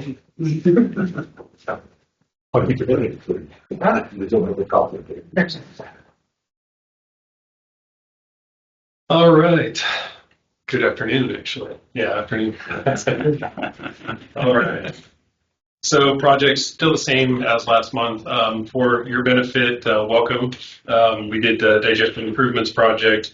We provided support for nutrient removal project, which is now a BR project. I do need to rename that. I apologize. SCADA server replacement project, 811 CMMS integration project, Civic Clerk software implementation. Hopefully that's working out well for you. A lot of work. Thank you very much for your help with that, helping IT. Network upgrade project continues on. A few notable things throughout the month. As you'll see from the report there, staff attended a regional IT cybersecurity meeting. We continue on with Motor Control Center NFPA 70D maintenance. That's all throughout the plant, all MCCs. We've got quite a few. We upgraded a few pieces of equipment throughout the month. As Michael alluded to earlier, the rotating assembly for the thickening centrifuge overhaul. You'll see some pictures of that. That's an older piece of equipment that we've got out here, but it's turned out to be pretty critical. Ops use it daily, so we are having that out for overall. One of the big ones that's near and dear to my heart is this ongoing and probably Liz's as well, the ongoing warehouse inventory and min-max project. We are nearing the end of this, so we're counting all parts within the warehouse. We're establishing min-max, so we've got all the parts that we need. We know what they cost, and we are reordering on a regular basis. So we're also eliminating old parts for 50-year-old piece of equipment that may or may not exist anymore. So all of that is being eliminated. There's a lot here. So this has been a long effort. So I appreciate everybody involved. Work orders are pretty flat for the month. Not many changes there, as you can see, month over month. Got a few pictures. All right, so one of the things we did throughout the month was we replaced skimmer arms. We're going to be doing all the primaries. As you can see from the left, these things are rotting. So we spent some time replacing those with new assemblies. So operations can keep these things up and running, and they'll be a lot more efficient. Less failures. Next slide, please. That's a picture of the rotating assembly for the thickening centrifuge. It's a pretty large ball device that we said just that piece goes out for overhaul. But it's a lot of work getting it in and out. Critical piece. And that's a picture of one of our newer electrical and instrumentation techs. We replaced a cake variable frequency drive, cake hopper frequency drive, and he's done a great job for him. He's done a couple of them already. So, any questions from the maintenance? Thank you. All right, thank you.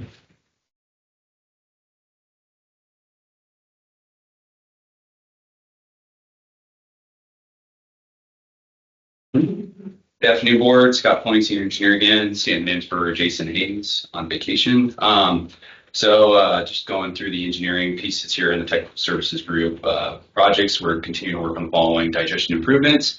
Coming up on a 30% design deliverable due in June. We've had several ongoing workshops and on-site visits. There's another one occurring this Thursday. TRI Alpine Meadows to Olympic Valley Rehab Project. We're looking to advertise that. That's a cured-in-place pipeliner for a section up near Alpine for a river crossing corridor. MBR facility design. We're currently in the process of finalizing that RFP previously discussed. with scope and strategy for some of those discussions. The intent is to advertise towards the end of the month and post it for approximately 2 months, and then look for consultant selection. I'm in the process right now of gathering and driving up interest on that project. Bait and transport study. The study is complete and the report has been sent over to the Lahontan Regional Water Quality Control Board for review. And then on the laboratory side of things, we had the on-site assessment completed, and there's also a scoping for stage 2 of the LIMS implementation, continued capital replacements of equipment in the lab, and then we had corrective actions completed this month, 11, with 12 pending, now down to 10. Additionally, we did public outreach this past month. We had plant tours with the new TST general manager that was here today. And then additionally, we attended Earth Day along with some of our member districts over at Olympic Valley, which went great. Kristen and myself were there from people and anybody else. So good public outreach opportunity, get people familiar with the agency that are not. And with that, that's all I got. I got a question, Scott. We had a couple, at least 2 that I know of, those camp meetings with Corolla. Are we going to be having any kind of an update on their progress of what we're looking at here for MBR? So Corolla was tasked with that specific piece of it, the evaluation or report. That report was finalized in April and is now on our website and available for public consumption. So we're going to use that report to then go out with it and a number of other attachments and advertise with consulting firms. With the project this large, we're not going to just directly beeline it over to Corolla. We're talking about a potential engineering consulting fee in the $10 to $20 million plus. If you go off the general industry practice of greenfield being 10% of construction costs. So with that said, I'm not going to stand up here in September or October recommending award of that very large design with one firm, unless that's the only proposal we receive, and it is very responsive and competitive. But otherwise, my goal for you and for the agency here is to work with our team to get as many interested proposals as we can competitively for our ratepayers, and then provide you with the recommendation for a firm that I think should be awarded the contract, or well, we as a team, I should say we, but there's going to be a selection panel, right? But so as far as any more updates on the progress of this MBR mission, you say October, that's 6 months from now. So the story with it is now that the study's finalized, you have to provide consulting firms the opportunity to read the report, get an idea of the project of this scale and magnitude, because most of these consulting firms we don't have background experience working with other than a couple key firms in the area. So we've worked historically with CH2 Miller Jacobs, Brown and Caldwell now with ongoing work with digestion improvements, and Corolla for our master plan and this study. So with that said, they need time to evaluate the report and then decide if they're going to put a proposal team together and provide us a responsive proposal to evaluate. So with that stated, there's no current work other than internal work ongoing to draft that RFP as well as finalize the scope of the project. So there's no time frame. We're not looking at a time frame here with all this. I mean, I have an RFP scheduled time frame for as far as advertisement through to recommendation to the board to award, but the consultants are going to drive their proposed schedules for final design with this, and we anticipate 2 to 3 years for that design consulting services piece to go through with the traditional design, bid, build, delivery approach for the project. 2 to 3 years for design, not to mention the time needed to advertise and award a contract for the project. So, question, Scott, did we given any consideration to like design, build, delivery method? So alternative project delivery was evaluated during the course of the study. The agency currently does not have any contracting documents in place for alternative project delivery methods such as CMAR and design build. We've had discussions as well with Josh, who thankfully is still on the call back there. Hopefully he's hanging in. That is something in the future we would like to consider is alternative project delivery methods. However, for this size and scale, it puts the agency at great risk to put us into a position where we're using a methodology we've never implemented before. And going back to your point of this needing to work, traditional design bid build, the industry staple, it's been around forever. There are a lot of benefits to alternative methods, but for this project, we were not planning on utilizing one of those funds.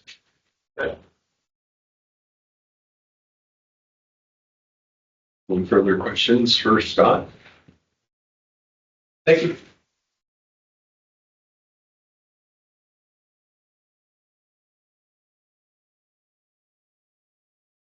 I'm not gonna only have 27 slides. I'm just kidding.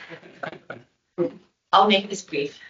From the administrative department, we've added safety here now, and the monthly training last month was fall protection.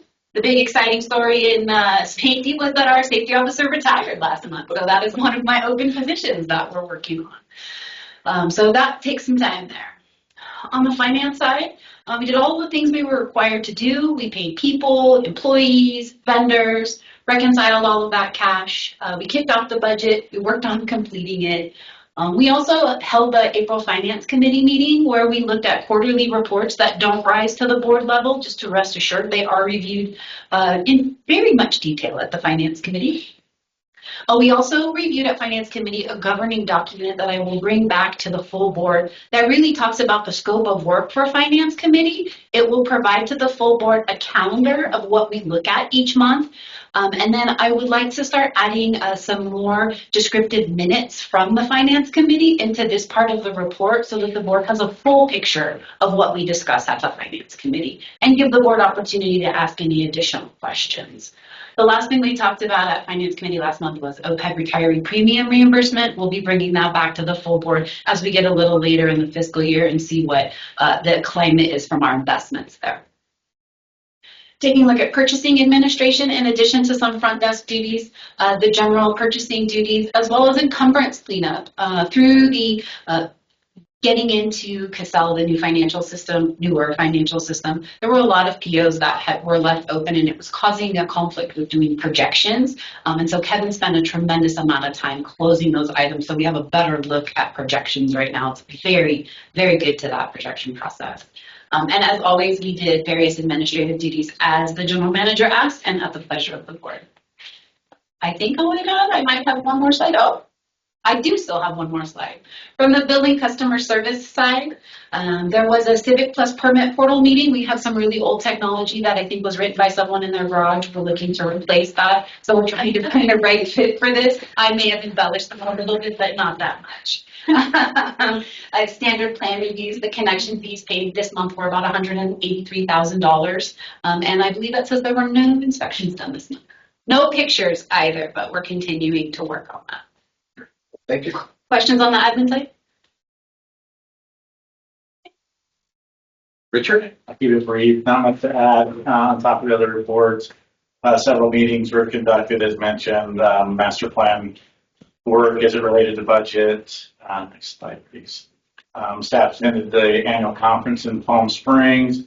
We had staff attend a nutrient removal workshop down in Tumwater. We did additional public outreach at Earth Day at the Palisades. And next slide, we have Truckee Day coming up for public outreach and finalizing budgets, the big thing on top of transitioning into retirement. So, one of the, I did mention it during the discussion on the resolution. We do have a letter of interest from the school board as it relates to their property that they lease. So if the board please, I'll bring a resolution next month, authorizing the same thing to talk with them. As you know, original discussions with the utility, they were looking at that portion of land that's right next to the bus barn. If the school district isn't interested in additional land, that's something we'd have to talk between the two of them to kind of work out as we move that forward. So, Questions, comments? I've got one quick question. Last year, I think it might have been July, August, there was the concert down. Has there been any talk of that coming up this year? I've heard they're doing it again this year, but they have not contacted us yet in regards to the concert. Okay, great. They are planning on doing it again. Okay, good bands this year. That's what you. Very good. Well, thank you, Richard. With that, move on to the board of directors' comments. Any comments? Dale? No comment. Bert, any comments? No, just waiting for Lizzie to get that print press rolling for them dollars she's gonna print. No pressure. Once again, I would like to welcome Catherine to the Board of Directors. Obviously, you're going to be a great addition. Really looking forward to working with you. Bert, congratulations on being Vice President and on the Finance Committee. Look forward to working with you on both those. And then I'd just like to take a moment to share my feelings on Blake Tresson. The time I've been here, Blake has always been very giving, remarkable, thoughtful, just a really good guy. And I think he did a very good job of leading the board. And I'm very appreciative of that. And I hope I can fill his shoes timely. So a big thank you to Blake. We'll miss him, but welcome forward. So. Just a quick follow-up. I think when Dave Stelter left the board, we did something. Yeah, Did something. We are. Yeah, I did speak with Scott this morning about doing a resolution for Blake and reaching out to him, see if he would be able to attend. Yeah. So. I think we gave Dave some kind of a paperweight too, didn't we? Absolutely. Yeah. Foundation and a beautiful paperweight. Yeah, right. With that, Move to adjourn. oh, thank you, Dave.